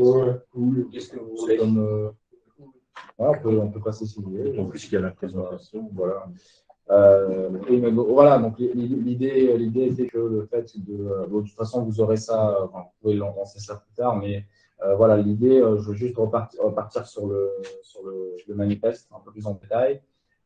Et donc là, en fait, vous remarquerez qu'il y a que le volume il est mentionné 2 fois. Donc, une partie dans le conteneur. Donc là, je le dis, où est-ce que je le monte dans mon conteneur. Donc là, le mountpad, c'est /data, ça veut dire que le dossier à synchroniser, c'est /data dans mon conteneur. Après, je lui dis que le nom de mon volume, c'est PV001. Donc, alors, je ne sais pas si ça, par contre, ça va faire, mais si je fais kubectl et que je fais get les PV, il n'est pas encore été créé. Mais normalement. Sur Jean-Pierre, Crashou, d'accord. Ouais, bon. Ça doit être un timeout. Et si tu voulais vraiment me prendre la tête, en fait, tu pourrais appeler ça par exemple Toto. Ouais. Et du coup, tu ferais un mount Toto. Exact. Il n'y a aucune obligation. En fait, donc là, oui, tu le crées monde un dossier dans ton conteneur Docker. Et du coup, là, tu l'appelles, tu peux l'appeler comme tu veux. En fait. Et si tu lui donnes un nom différent, ici, au moment où tu dis à Minicube de monter ça, il faut que tu donnes le même nom. Exactement. L'exemple là, c'est le mount, mais pas le fichier dans le répertoire. Finalement, d'appeler data et data les deux, c'est un peu confusant. C'est une convention qui est utilisée, mais c'est vrai que pour pédagogiquement, ça aurait été mieux de faire ça. J'ai fait ça sur l'exemple, par exemple, pour regarder que là, quand je synchronise mes fichiers, le Content Agent, lui, il stocke dans HTML, mais par contre, le web server, lui, il est sur htdocs. C'est-à-dire que je peux synchroniser les dossiers, en fait, c'est arbitraire, les noms qu'on veut. Mais oui, c'est vrai que pour l'atelier, ça aurait été mieux de donner des noms différents. Et donc là, on arrive. Donc là, on sait ce que c'est un pod et comment on peut interagir avec. Et on sait comment faire persister la donnée en créant un volume et en synchronisant avec une source de stockage, une destination de stockage qui est persistante. Maintenant, on revient à la question qui a été posée au début. C'est si les pods ils peuvent être tués à n'importe quel moment, derrière, si j'ai un service, j'ai un pod qui a un service, qu'est-ce qui me garantit que mon service il va tourner tout le temps s'il peut être tué à n'importe quel moment? Et bien pour ça, il y a ce qu'on appelle les déploiements. Et les déploiements, ça joue 2 rôles. Le premier, c'est le contrôle de réplication. C'est-à-dire que un déploiement, c'est un contrôleur de pods. C'est-à-dire que si j'ai un déploiement et je dis je veux 3 pods qui font ça, c'est ce déploiement qui va me garantir qu'il y aura 3 pods qui font ça. Et comment? Et c'est en faisant cette loupe-là très simple, où il va dire je cherche les pods qu'on m'a dit de créer. Je les cherche et je les compte. Si le nombre de ces pods est inférieur au nombre de pods que moi j'avais spécifié, create additional pods, je les crée. Si le compte il est trop haut, je les delete. S'il y a juste assez, je ne fais rien. Ça veut dire que si vous lancez un déploiement et vous lui dites vous gérez mes pods, si vous rentrez, vous faites kubectl delete tel pod, il va automatiquement être relancé. Et si vous lancez un pod de trop, il va automatiquement être tué. Donc, la première utilisation d'un déploiement, c'est pour garantir un nombre de réplicas pour un certain pod. Et si on veut scaler une application, il suffit d'updater le déploiement pour dire maintenant, je ne veux pas 3, j'en veux 4. Et forcément, quand il va refaire sa loop, il va dire j'ai 3, mais moi je veux 4, donc il faut que j'en relance une de plus. Donc ça, c'est le contrôle de réplication. Le deuxième truc, c'est la mise à jour des pods. Ça, on ne le verra pas aujourd'hui, mais c'est juste, c'est une bonne info à savoir. C'est en fait, imaginons que j'ai une application. Mon application, elle se compose de 4 pods. Et là, les développeurs, ils ont sorti une nouvelle version de l'application. Et je vais mettre à jour mes pods. La méthode brute, c'est je tue tous mes pods et j'en lance des nouveaux. Et si je fais ça, il va y avoir une période de downtime. Une application ne va pas être en ligne pendant un certain moment. Aujourd'hui, ce n'est pas acceptable. Donc, ce qui est fait, c'est ce qu'on appelle un déploiement, un rollout. C'est-à-dire que Kubernetes, ce qu'il va faire, j'en ai 4, il va en prendre un. Il va le tuer et il va le remplacer. Et puis il va en prendre un. Il va le tuer et il va le remplacer. Et prendre un, tuer et le remplacer. Et donc, à n'importe quel moment, il y en a juste un qui est remplacé. Le problème avec ces stratégies, enfin le problème, mais le truc à laquelle il faut faire attention dans ces stratégies, donc ça aussi, ça revient au point de la responsabilité partagée entre le développeur et le gérant du cluster. Ça veut dire que la personne qui développe l'application, elle fait des versions qui sont rétrocompatibles entre elles-mêmes. Parce qu'à n'importe quel moment, on peut avoir 2 versions qui tournent. L'exemple classique qui casse le truc, c'est juste je fais un changement du schéma de la base de données dans l'application. Si moi j'attends une table, mais après sur la nouvelle version, j'attends une autre table, à un certain moment, je ne peux pas avoir 2 versions de la base de données, donc forcément il y a une qui va se casser. Donc il y a certains changements pour lesquels on est obligé de faire ça, mais pour ceux qu'on n'a pas, si le développeur a bien fait son travail et que l'Ops a bien fait son travail, on doit pouvoir déployer notre application sans que l'utilisateur s'en rende compte qu'on a fait un changement de version.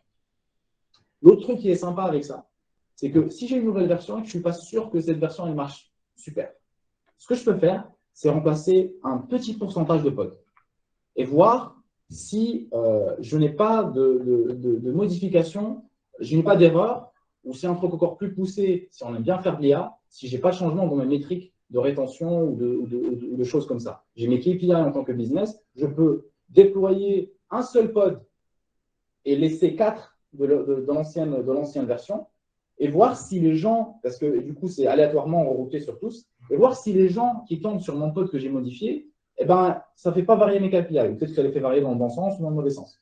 Et donc, quand on veut faire par exemple de l'A/B testing, des trucs comme ça, c'est des trucs qui reviennent très utiles. Mais c'est des use cases assez poussés.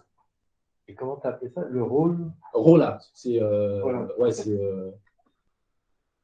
on déroule la mise à jour.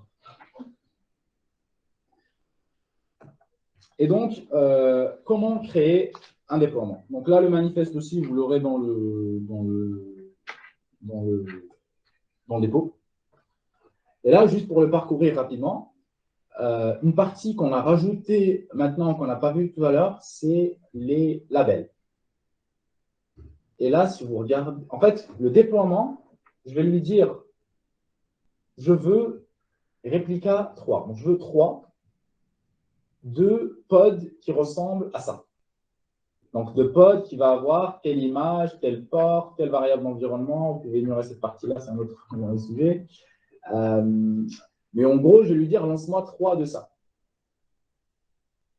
La question qui se pose, c'est si on identifie un pod par son nom, mais que là, j'en ai 3. Comment je dis à Kubernetes, j'ai 3 de ce type de ressources? Parce que je ne peux pas énumérer leur identifiant. Et donc, il faut une manière à Kubernetes de dire, est-ce que j'ai 3 de quoi? Et ça, c'est ce qu'on appelle les selectors. C'est-à-dire que quand je déploie mon pod, je lui mets un label, une étiquette. Dans ce cas-là, moi, je l'ai appelé my app label, mais on peut l'appeler ce qu'on veut. Et on peut utiliser. Et des labels, c'est quoi? C'est des clés-valeurs. Et donc, dans le selector,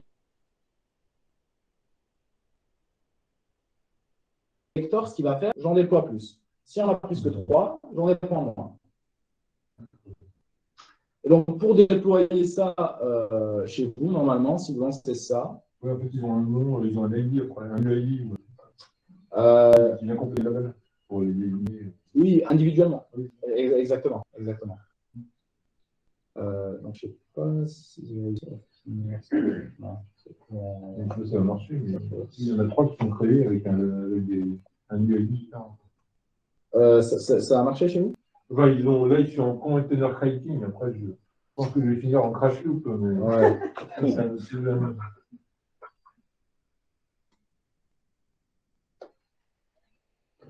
Alors, si je fais ça, si vous faites get pods, là, je vois bien que quand j'ai lancé mon déploiement, il a bien créé 3, bon, ils sont en train de se lancer, mais j'ai bien mes 3 conteneurs qui tournent et vous voyez bien qu'il génère les ID comme il faut, puisqu'il met les mêmes préfixes et que il va rajouter ça.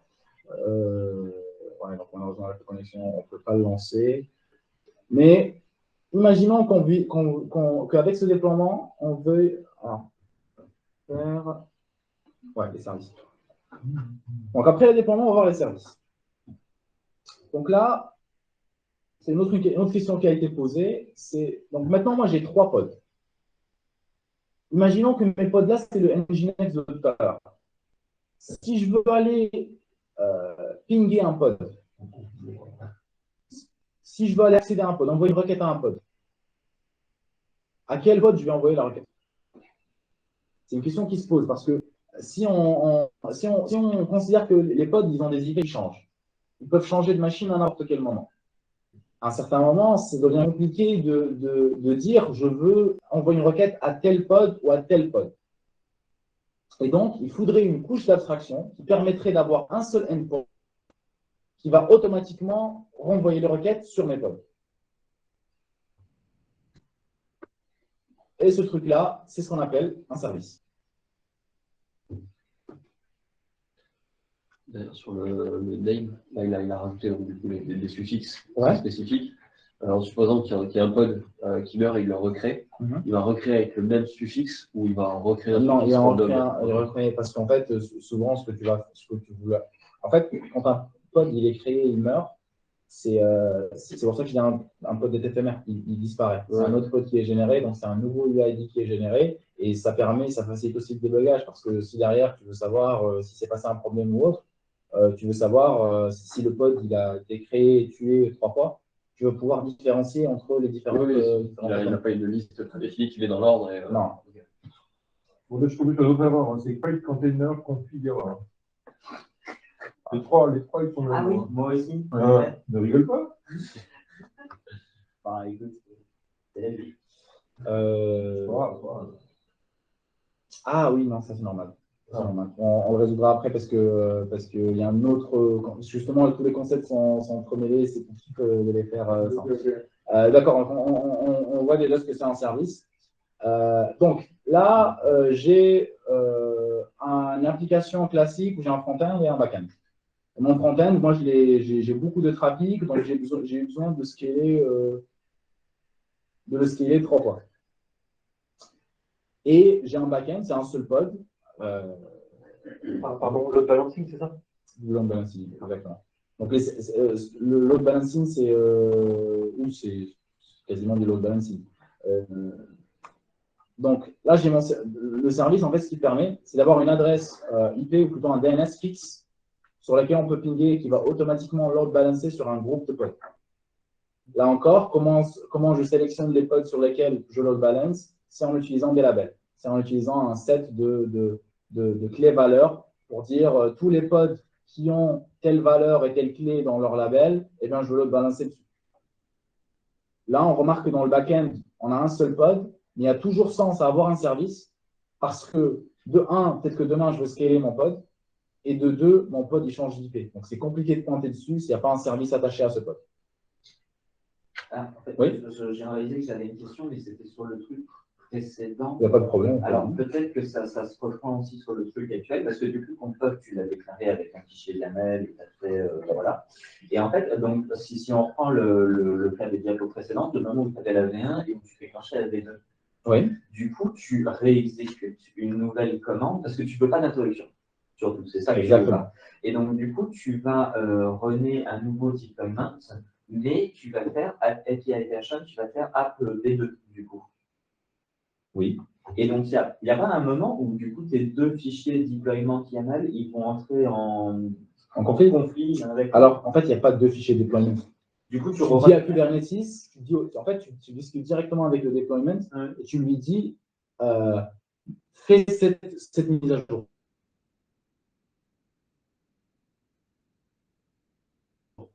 Un nouveau ressource de déploiement.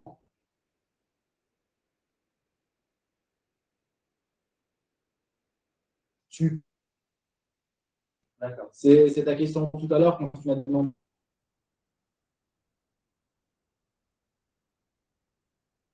comment je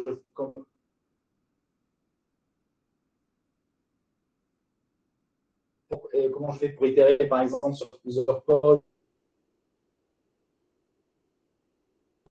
etc.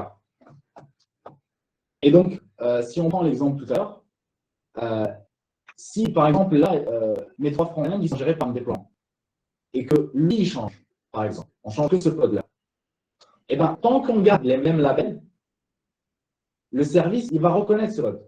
Et donc, le service, il va load balancer sur ce code-là, que ce soit l'ancienne version ou la nouvelle version, de manière transparente. Parce que lui, il ne regarde que les labels. C'est pour ça que souvent, si on se retrouve à changer des labels dans un déploiement, il faut se poser des questions. D'accord. Donc, comment créer un service? La même chose, on a un fichier manifeste. Donc, API version, c'est toujours V1 parce qu'on est toujours sur des ressources natives Kubernetes. Le type, c'est un service. La metadata, le nom, c'est mon service. J'ai mon label. Le truc le plus important, c'est le selector. Si je dis app, c'est my app label. Pourquoi? Parce que dans mon déploiement, tous les pods que je crée, je leur donne ce selector. Là, je n'ai qu'une seule clé valeur. On peut très facilement en faire plusieurs. C'est d'ailleurs recommandé si vous avez plus vous avez de pods, plus vous aurez besoin de selectors, parce que plus vous aurez besoin de critères pour les diviser. Le type du service, c'est un node port, parce qu'en fait, il y a plusieurs types de services. Vous pouvez avoir par exemple, si vous êtes sur le cloud, vous pouvez prendre carrément un load balancer, par exemple d'AWS ou de GCP, et ce load balancer, il peut agir en tant que service. C'est-à-dire que vous prenez un load balancer physique, vous rajoutez une couche Kubernetes pour dire c'est un load balancer Kubernetes, c'est un service Kubernetes, et lui va pouvoir load balancer sur vos autres services. Et je déclare mes ports, parce que peut-être que je veux que le port sur lequel je tape sur le service, il soit différent du port que j'utilise sur le pod, par exemple. Parce que le pod, il écoute sur 80, mais que le service, il veut écouter sur autre chose. Et donc, si la connexion aide, normalement, quand vous tapez cette commande-là, ça va vous faire un service. Et en fait, ça, c'est quand j'ai dit tout à l'heure que le port forward, c'est la méthode dirty pour exposer un service. Ça, c'est la méthode clean. C'est-à-dire que si vous faites ça, et qu'il est lancé, vous réussissez à le lancer, vous allez pouvoir aller sur localhost 30007 et accéder à votre application.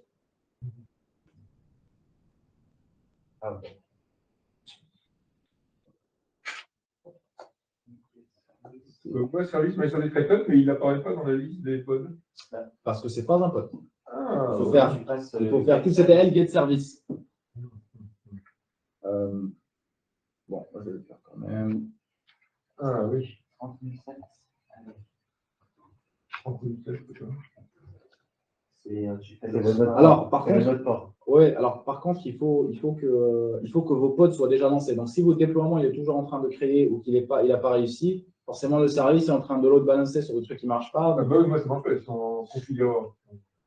Voilà. Ah oui, c'est vrai. Ils sont configurés. Ouais, ils sont crashés. Ouais, ils sont configurés et on va voir pourquoi. Donc, la dernière ressource qu'on va regarder avant d'essayer de faire marcher notre déploiement, c'est les secrets. Donc, souvent, en fait, quand vous avez des applications qui sont containerisées, vous voulez les configurer, vous voulez les déployer avec une certaine configuration.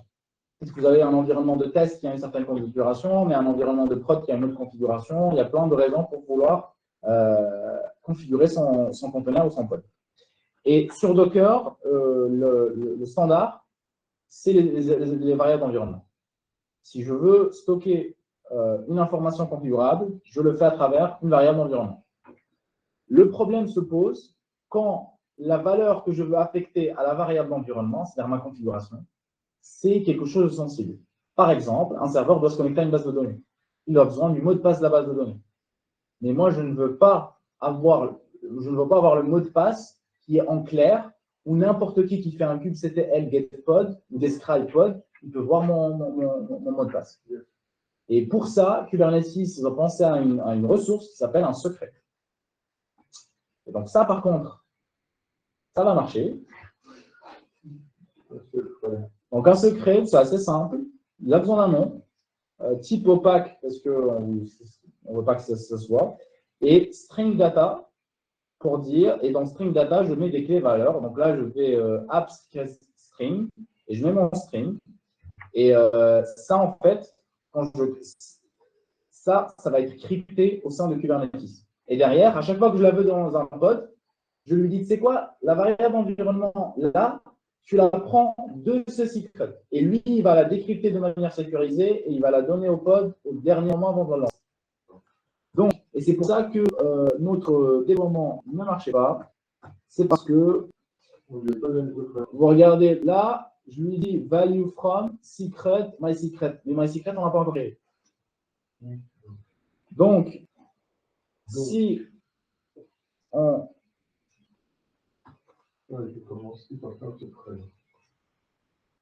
Donc, si on fait un kubectl apply et on crée le secret.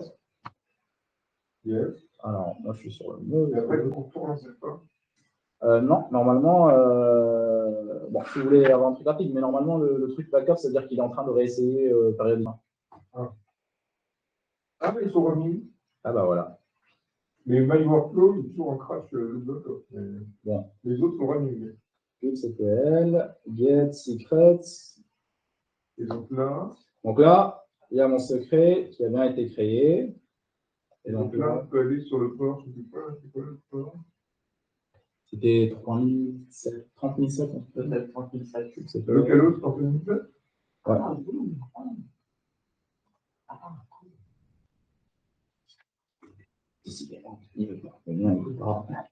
Ça va pas, ça va pas. Attendez, il faut léger. Ah non, t'as échoué. Localhost 3007? Ben, moi, effectivement, il me dit que la connexion T'as pas est Ah oui. Il devait Non, sauf que t'as ton MyWorkflow qui est en crash. sur accès sur les Docker, comment optimiser son page Docker. Sur Python, c'est compliqué. Quand on fait du Python, c'est compliqué parce que tu prends. Ah, le MyWorkflow, il est remis aussi. Tu vas avoir. Ouais, en fait. Voilà. Donc, juste pour un panda sur truc comme ça, c'est vraiment casse-gueule de prendre un Alpine. Tout est running et le 30007 ne marche pas.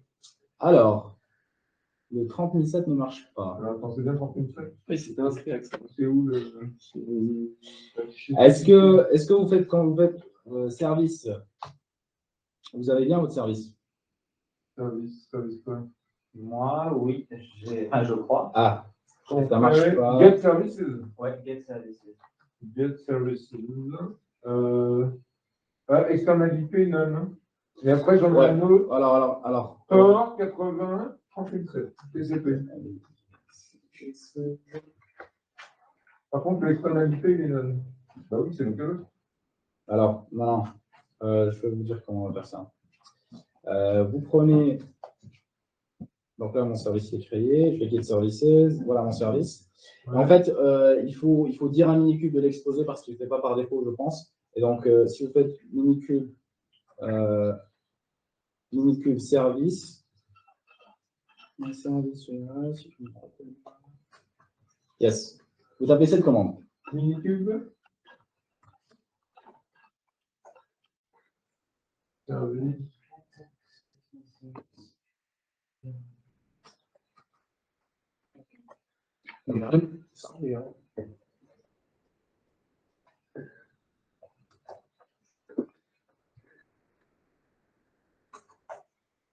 Et après, vous allez taper cette URL-là et vous devriez atteindre votre pod. Ah, l'URL de 192 machin. Hein. Ouais, il génère un parcours. Ça peut être différent, mais il génère en fait un IP. Ah oui, j'ai JSON avec marqué all good. Voilà. Message all good. Par contre, il y a un truc que je n'ai pas compris. Oui. À quel endroit il est écrit en clair le mot de passe? Ah, bah, Dans le secret. dans le secret, ici. Non. Dans le YAML. C'est dans le fichier. Voilà. Dans le YAML secret. Voilà. Là, c'est. Et à quel endroit il le crypte? En fait, quand vous faites le kubectl apply -f, Ouais. dès qu'il voit en fait que le manifeste que tu es en train de submit, c'est un secret, il sait que ça doit être crypté. Ça veut dire que si je fais kubectl describe D'accord. secret. Ok. J'ai compris. Et derrière, en fait, il l'affiche en crypté. Non, c'est pas my secret. Voilà. Si je fais describe my secret, il va me dire bon, voilà la clé, il y a 19 bytes, mais pas plus. Mais il n'affiche pas, quoi. Voilà. C'est pas en clair. Et donc, tu as fait quoi? Tu as fait describe.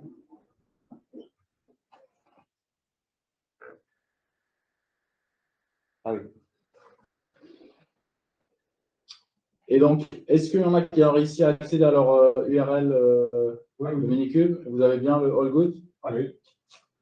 Nickel. Et donc là, si vous faites normalement /secret, même URL, mais vous faites /secret. Ok, vas-y. Alors, slash. Attends. Slash secret? Ouais, même URL /secret. Not found. Secret ou secret? Secret. Secret, allez. On met un S. Allez.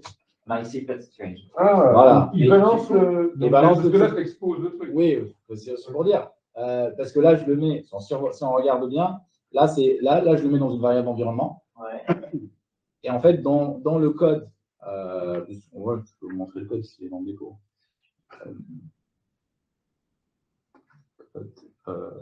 C'est en Docker, et c'est server. Donc là, en fait, dans le main, ce que je fais, c'est que je lis le petit secret. Ouais. Et si vous tapez sur /secret, je vous le renvoie. Mais normalement, enfin, ça n'a pas de sens de faire ça. mais c'est juste pour le mettre là et le voir là. Ouais. Mais normalement, ça, c'est avec ça que je vais faire connect to my database et que je lui passe mon mot de passe. D'accord, ok. Parce que je le parse de la variable d'environnement. Et donc, c'est pour ça que dans le pod, vous allez avoir. Alors, dans le déploiement, je décris le pod. Vous voyez. Alors, vous voyez rien. Parce que c'est pas assez grand. Là, vous voyez que j'ai, par exemple, app item value, je mets ça en clair parce que c'est pas sensible. Et quand c'est sensible, je déclare le nom de la variable environnement exactement de la même manière. Name, voilà ma variable. Mais dans la valeur, je vais dire value from. Je référence mon secret. Je lui ai dit, tu prends le secret qui s'appelle my secret. Et dans le secret, vu qu'on a plusieurs clés de valeur, tu lui dis, bah, c'est cette clé-là que tu prends. D'accord. Mais, ok, mais ça, c'est pas. Comment ce que je veux dire, c'est que normalement, il est pas censé être capable de rendre sa select string. Non, ce que j'essaie de montrer ici, c'est que si on fait ça, ce que Kubernetes va faire derrière, c'est qu'il va décrypter mon secret, le passer au conteneur valeur d'environnement, et derrière le conteneur, il y a accès. Parce que forcément, à un certain moment, on a besoin d'accéder au secret, sinon il n'y a pas vraiment d'intérêt.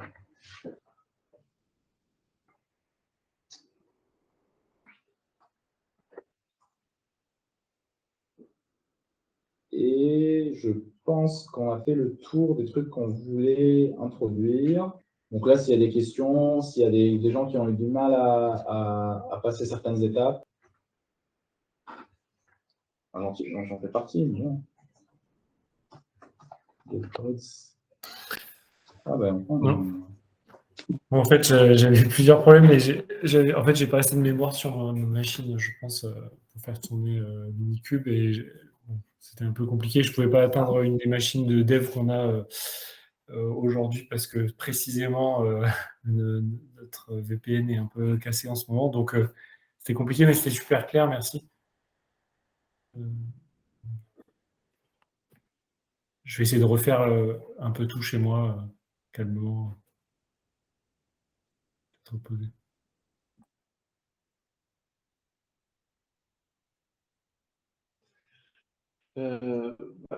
Ouais, ok, Kevin, il n'y a pas de souci. Et si tu as besoin d'aide, tu peux nous envoyer un mail à Julien ou à moi ou à Pierre. Et puis, Oui, il n'y a pas de ouais, problème. on Voilà. mettra, enfin, on pourra, si on peut y répondre, on y répondra. Sinon, on reformera vers Reda. Oui, il n'y a pas de Super. problème. Mais oui, enfin, moi, j'ai réussi à le faire. Alors, c'est cool, mais du coup, j'ai l'impression que dans toutes les questions, il y a des qui sont très... Ah, désolé. Vas-y. Vas-y, Kevin. non, oui, désolé, oui, une petite latence, je pense. Désolé. Oui, non, comme c'est assez similaire à Docker, finalement, sur la config et le mode de fonctionnement, on va dire, c'est un peu la même idée. Donc, j'étais pas trop perdu, je pense que ça devrait aller. Mais oui, merci pour la proposition, j'enverrai mes questions dans les jours prochains. Ok, merci. Mais du coup, par exemple, on a vu dans ton fichier YAML, il faut que tu fasses appel à cet auto-secret auquel tu as donné une métadonnée de nom, comme ça, etc. Oui. Donc, il y a quand même tout un travail d'écriture de tous les différents fichiers YAML pour déployer un pod, pour déployer un service, pour déployer un script, etc. Oui. Qui est quand même plutôt conséquent si tu as une grosse application. En effet, mais ce qu'il faut voir, en fait, c'est conséquent par rapport à quoi. Parce qu'en fait, si tu as c'est ce qu'on appelle, en fait, sur n'importe quel problème que tu essaies de résoudre, son ingénierie ou pas, en fait, tu as la complexité inhérente du problème. Et ça, tu ne peux pas vraiment la contourner. Et après, tu as la complexité artificielle qui est juste parce que la solution est compliquée pour être compliquée. Et c'est vrai que Kubernetes, parfois, il y a des parties où c'est peut-être pas hyper développeur friendly. Mais ce qu'il faut savoir sur Kubernetes, c'est qu'il y a, c'est pas dit dans la doc, hein, mais plus on utilise Kubernetes, plus on se rend compte qu'il y a des ressources qui sont prêtes à porter. Parce que tu prends un pod, tu le lances, ça marche. Et il y a des ressources où tu sens que c'est tellement rudimentaire qu'en fait, c'est plus une base pour construire un truc plus haut niveau. Là, je te donne un exemple, par exemple. Tout à l'heure, quand on a lancé un pod qui va runner une tâche et qui va nous générer de la donnée ou un CSV, un truc comme ça, eh bien, si le pod il est tué au milieu, c'est un problème. Parce que autant un serveur, tu peux le relancer et c'est bon, mais une tâche, c'est compliqué. Et donc, en fait, pour les gens qui font de l'IA, souvent, vous aurez des pipelines en production qui run sur des schedules qui rentrent chaque jour ou des trucs comme ça. Et il y a plusieurs entreprises, dont Sensor Data, nous, on fait ça chez nous aussi, où on veut lancer des gros pipelines sur Kubernetes quasiment tous les jours. Et c'est là, en fait, qu'on voit la puissance de Kubernetes, parce qu'en fait, tu vas avoir des parties, des projets open source qui vont prendre justement ces composants de base et qui vont builder dessus des composants qui seront natifs à Kubernetes et qui font certaines tâches.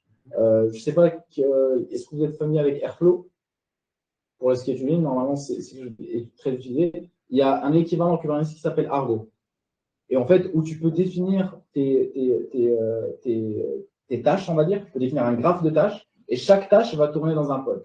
Et s'il fail, il va s'occuper de la relancer et de récupérer les logs et de les renvoyer. En fait, ce genre de solution, il serait très compliqué à faire de zéro. Mais si tu as déjà Kubernetes dedans, c'est assez simple, enfin, assez simple, mais c'est beaucoup plus facile de construire quelque chose au-dessus. Un autre truc qui est intéressant à mentionner, c'est la mode en ce moment, c'est de faire ce qu'on appelle du GitOps. Et ça veut dire qu'au lieu de faire du kubectl apply à chaque fois qu'on veut faire une modification sur le cluster, ce qui se fait, c'est il y a des outils comme Argo CD ou Flops qui en fait vont être, c'est des applications Kubernetes. Ça veut dire que c'est des autres types de ressources. C'est une extension d'API Kubernetes. C'est des plugins, quoi. C'est un plugin. C'est des plugins. Genre, Kubernetes, il est très, très plugin friendly. On va dire. Et en fait, c'est des plugins qui te permettent de faire un Git de manifeste et de dire je synchronise ce Git avec mon cluster. Et donc, tu pushes. Voilà. Et donc, on empêche tous les développeurs de toucher au cluster directement. Ouais. Toute modification au cluster, elle passe par le Git et donc elle passe par une code review, par un merge request, on peut faire des branches, on peut faire ce qu'on veut, on peut faire toutes les bonnes pratiques qu'on a en software, mais c'est-à-dire qu'on peut gérer une infrastructure dans un Git et aussi appelé infrastructure as code. Et ça, c'est impressionnant. et ça, oui, ça, c'est vraiment le truc. En fait, t'embarques tout le savoir-faire. Exactement. Et il y en a qui sont allés, qui ont poussé le bouchon un peu plus loin. Ou par exemple, si moi je veux, je veux lancer une base de données, par exemple, eh bien, il y a des gens qui ont créé des plugins Kubernetes où tu peux définir une base de données dans un manifeste. Et cette base de données, en fait, ça va automatiquement aller parler, par exemple, à AWS ou GCP. Elle va provisionner une base de données et elle va gérer la base de données comme si c'était une ressource Kubernetes. Et ça veut dire que en faisant ça, en fait, il y a des entreprises qui sont arrivées à gérer toute leur infrastructure. Ils ont enlevé le Terraform, ils ont enlevé tous les plugins, c'est un peu qu'on les utilise, on sent que c'est pas encore ça. Dès que je veux faire un truc sur l'infrastructure, je fais un merge request sur un Git et c'est tout ce que j'ai besoin de faire. Et si j'ai un problème, je reload sur le commit d'avant et je suis sûr que ça va marcher. C'est une GitHub Actions déportée en dehors de. Exactement. En fait, les gens, ils ont vu que niveau CI/CD, tout ce qu'on faisait sur le code, ben, ça a amélioré beaucoup la productivité, surtout avec les conteneurs et les trucs comme ça. Et ils se sont dit, bah, pourquoi on ne ferait pas la même chose pour l'infrastructure? Et il y avait des gens qui se sont amusés à faire des apply dans le CI/CD du dépôt où il y a les manifestes. Mais c'est assez compliqué à gérer. On peut facilement tomber dans des erreurs. C'est compliqué de faire des tests automatiques. Il y a plein de problèmes parce que quand on fait des manifestes, le testing il devient assez simple parce qu'on peut définir des règles sur les tests, on peut faire la syntaxe de manière automatique. Il y a plein de travail manuel et pénible qui peut être automatisé. Et pour les entreprises qui ont réussi à le faire correctement, c'est un gain de temps fou. Et en fait, au lieu d'avoir une équipe d'ops de 10 ou de 5, on parle un ou deux qui gèrent une énorme infrastructure parce que on a les ressources pour. Kubernetes, si on a l'esprit de l'automatisation, on peut vraiment pousser le champ loin et il y a beaucoup de temps à économiser. Quoi. Alors, moi, je ne sais pas si vous avez des questions. Moi, du coup, j'ai une autre question, mais je ne suis pas sûr vraiment de la pertinence. Dans chacun des fichiers, tu peux déclarer des ports. Et pour moi, un port, c'est associé à une machine. Donc, ça va être typiquement un nœud dans ce qu'on a défini. Du coup, c'est un endroit où accéder à cette machine, en fait, une porte. Oui. Et en fait,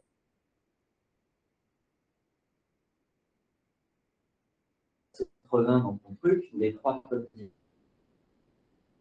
Il n'y a rien dedans. Et Suppression de Minikube, en fait, tu elle bosse. voilà. D'accord, ok. Bon, voilà. Et donc, maintenant, effectivement, si je relance une demande. Si vous faites un Omnib Start, bah, il va QCTL, Get Service. Ça devrait. De 80 à 80, un peu plus. Parce qu'en fait, Minikube, il tourne à 80 à 80.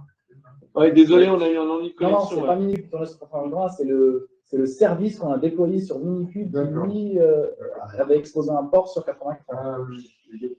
Ouais, nous aussi, on avait un souci de connexion. Désolé, on vous a perdu, mais donc on était juste en train d'expliquer comment tuer tout ça proprement, et il fallait juste faire un mini-cube delete.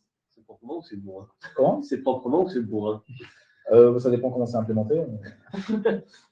Et a priori, ça marche proprement, ça c'est delete bien tout. C'est la méthode privilégiée, on va dire. Et là, c'est un use case que je vois en ce moment. Un projet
C'est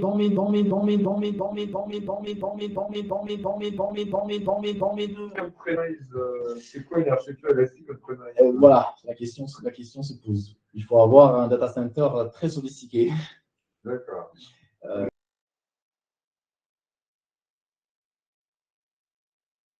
Comment le logiciel Oui, mais après, si on a un gros data center, Kubernetes peut être très, très, très fort, justement, dans la fonction d'optimiser l'utilisation de notre data center.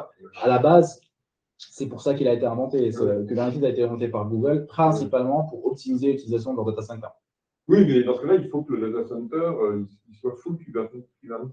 C'est-à-dire qu'il faut pas qu'il y ait juste une note dans un coin qui a besoin de Kubernetes, et puis tout le reste, oui. Alors, souvent, en fait, c'est rare que ce ne soit pas le cas, parce que si l'entreprise fait l'investissement d'avoir des gens qui maîtrisent Kubernetes et que tu gères toute la complexité de ce bazar, c'est quand même dommage de déployer juste une petite application dans un coin du data center. Non, mais en fait, du coup, vous y avez répondu, c'était pour savoir qu'est-ce que Kubernetes optimise. Donc, par exemple, il va regarder la machine, il va regarder la charge sur l'ensemble de ses machines, la RAM disponible par machine, et du coup, il va dire tel process, etc. Est-ce qu'il regarde, par exemple, les CPU et les GPU? Est-ce qu'il optimise ça aussi? Alors, oui, et c'est quelque chose qu'on n'a pas vu, parce qu'en fait, sur la configuration d'un code, il y a énormément de trucs. Ouais. Donc, j'ai essayé de simplifier aux trucs les plus simples, histoire que les manifestes, parce que si vous voyez les manifestes en production, c'est des centaines de lignes, et donc c'est pas très pédagogique. Ouais. Mais par exemple, tu peux mettre des limites de CPU, tu peux mettre des intervalles CPU, tu peux dire ce conteneur, de le mettre sur un nœud que si le nœud il a telle quantité de CPU disponible, mais par contre, tu ne laisses pas dépasser telle quantité de CPU disponible. Tu peux mettre des limites, des limites sur tes pods. Et par rapport à ta question de qu'est-ce qu'il optimise, normalement, il optimise la RAM et le CPU par rapport à la distribution, c'est les capacités de calcul. Mais tu peux tout autant imaginer que, vu que l'API il est fait pour être étendu, tu peux demain créer un contrôleur qui, lui, se base sur une autre métrique. Tu peux te baser sur le trafic réseau, tu peux définir tes propres métriques. Et est-ce que tu peux lui définir des caractéristiques physiques de ton parc informatique, du style, par exemple, je veux que ça tourne sur telle version de CPU, un CPU, un Tesla, un GPU Tesla V100.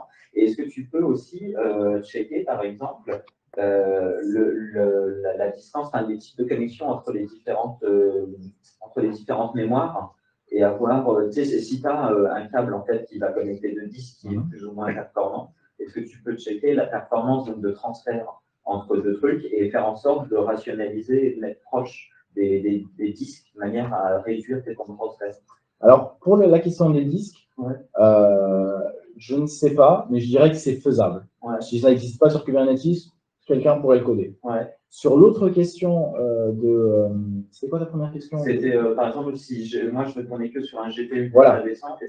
Oui, d'ailleurs, l'exemple de GPU, c'est l'exemple parfait. C'est que parfois, en fait, ton réseau, ton infrastructure, elle n'est pas homogène. Toutes les machines ne sont pas égales et parfois, tu as une préférence sur la machine. Dans ce cas-là, c'est toujours le principe du label. C'est-à-dire, je peux, sur certains pods, mettre un label, par exemple, et dire GPU true, par exemple. Et dire que, en fait, j'ai une machine qui a un GPU qui est dédié et je vais mettre ce label-là. Et du coup, moi, je dis à Kubernetes, tu n'as le droit de déployer ce pod que sur les machines qui ont ce label. Et derrière, en fait, avec cette méthode de label, tu peux gérer toi-même tes propres critères. Tu peux mettre des GPU, tu peux mettre plusieurs versions de GPU, tu peux mettre des machines avec des CPU plus ou moins puissants, avec plus ou moins de RAM. C'est tout à fait possible parce qu'en fait, c'est vraiment des clés valeurs. Tu peux mettre autant que tu veux, tu peux définir une architecture de règles aussi complexes que tu veux. D'accord. Et donc, du coup, enfin, c'est une extension, mais ce n'est pas une question initiale, mais du coup, tu peux définir aussi des règles qui sont un ensemble de règles qui est totalement abstrait, qui ne répond plus à toute partie. Et qu'est-ce qui se passe à ce moment-là? Ça dépend. Si c'est une erreur qui est critique, ton truc ne marchera pas. Tu auras un loop back-off ou un truc comme ça. Si c'est un truc qui n'est pas critique, tu vas juste avoir un Kubernetes moins performant. En gros, Kubernetes il choisit la disposition la plus performante. Si tu introduis une règle qui fait que du Kubernetes il change de décision, par définition, c'est moins efficace. D'accord, ok. Ok, ah oui, d'accord, ok.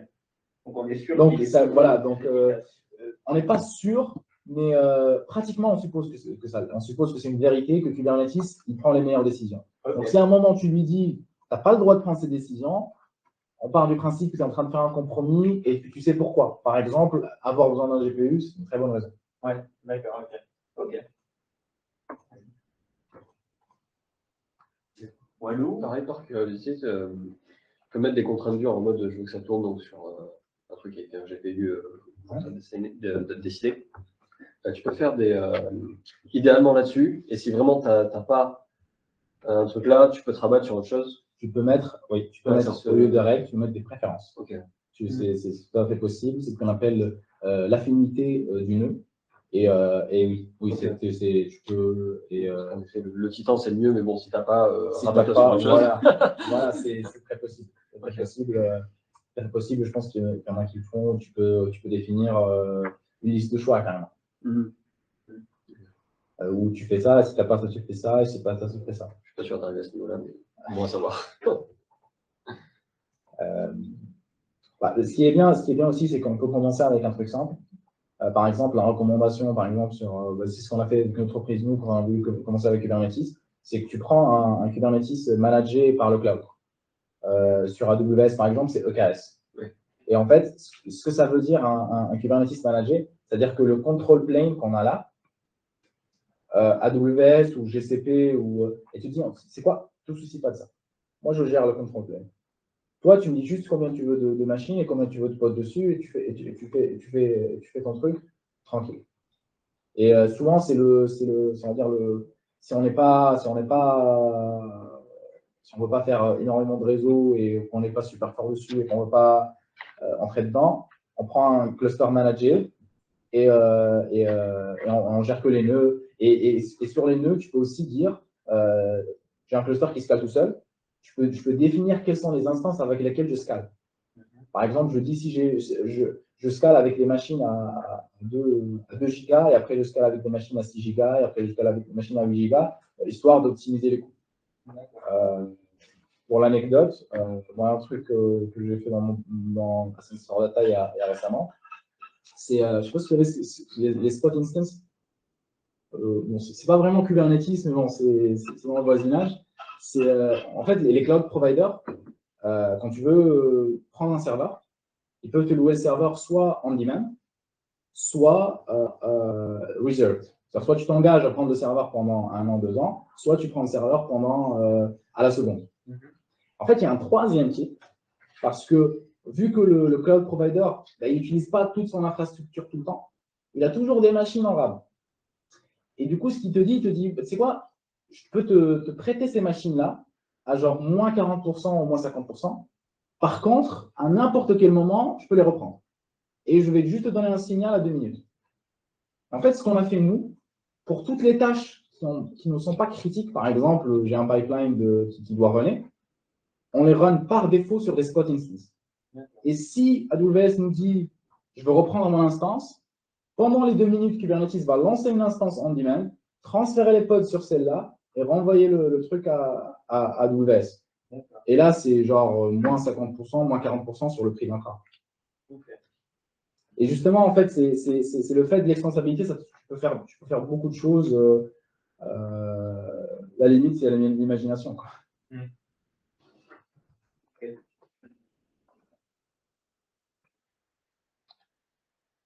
Bon, bah, cool. Si vous n'avez plus de questions, pas de questions en ligne? Non, merci, très clair. Cool. Bon, bah, je vous propose de finir cet atelier et d'aller boire un café à 16h30. Pourquoi pas? Si c'est clair pour tout le monde. Du coup, merci beaucoup à tout le monde d'avoir participé. Si vous avez des questions qui vous viennent, n'hésitez pas à les poser et on les forwardera à Reda. Avec plaisir. Voilà. La presse, du coup, sera disponible. Elle est disponible sur le Git. Ouais. J'ai suivi le même système que le Docker, donc j'ai mis le. Bon, on le clonera chez nous aussi. Voilà, oui, si vous voulez le chez vous, parce que c'était sur le GitHub de Datacraft.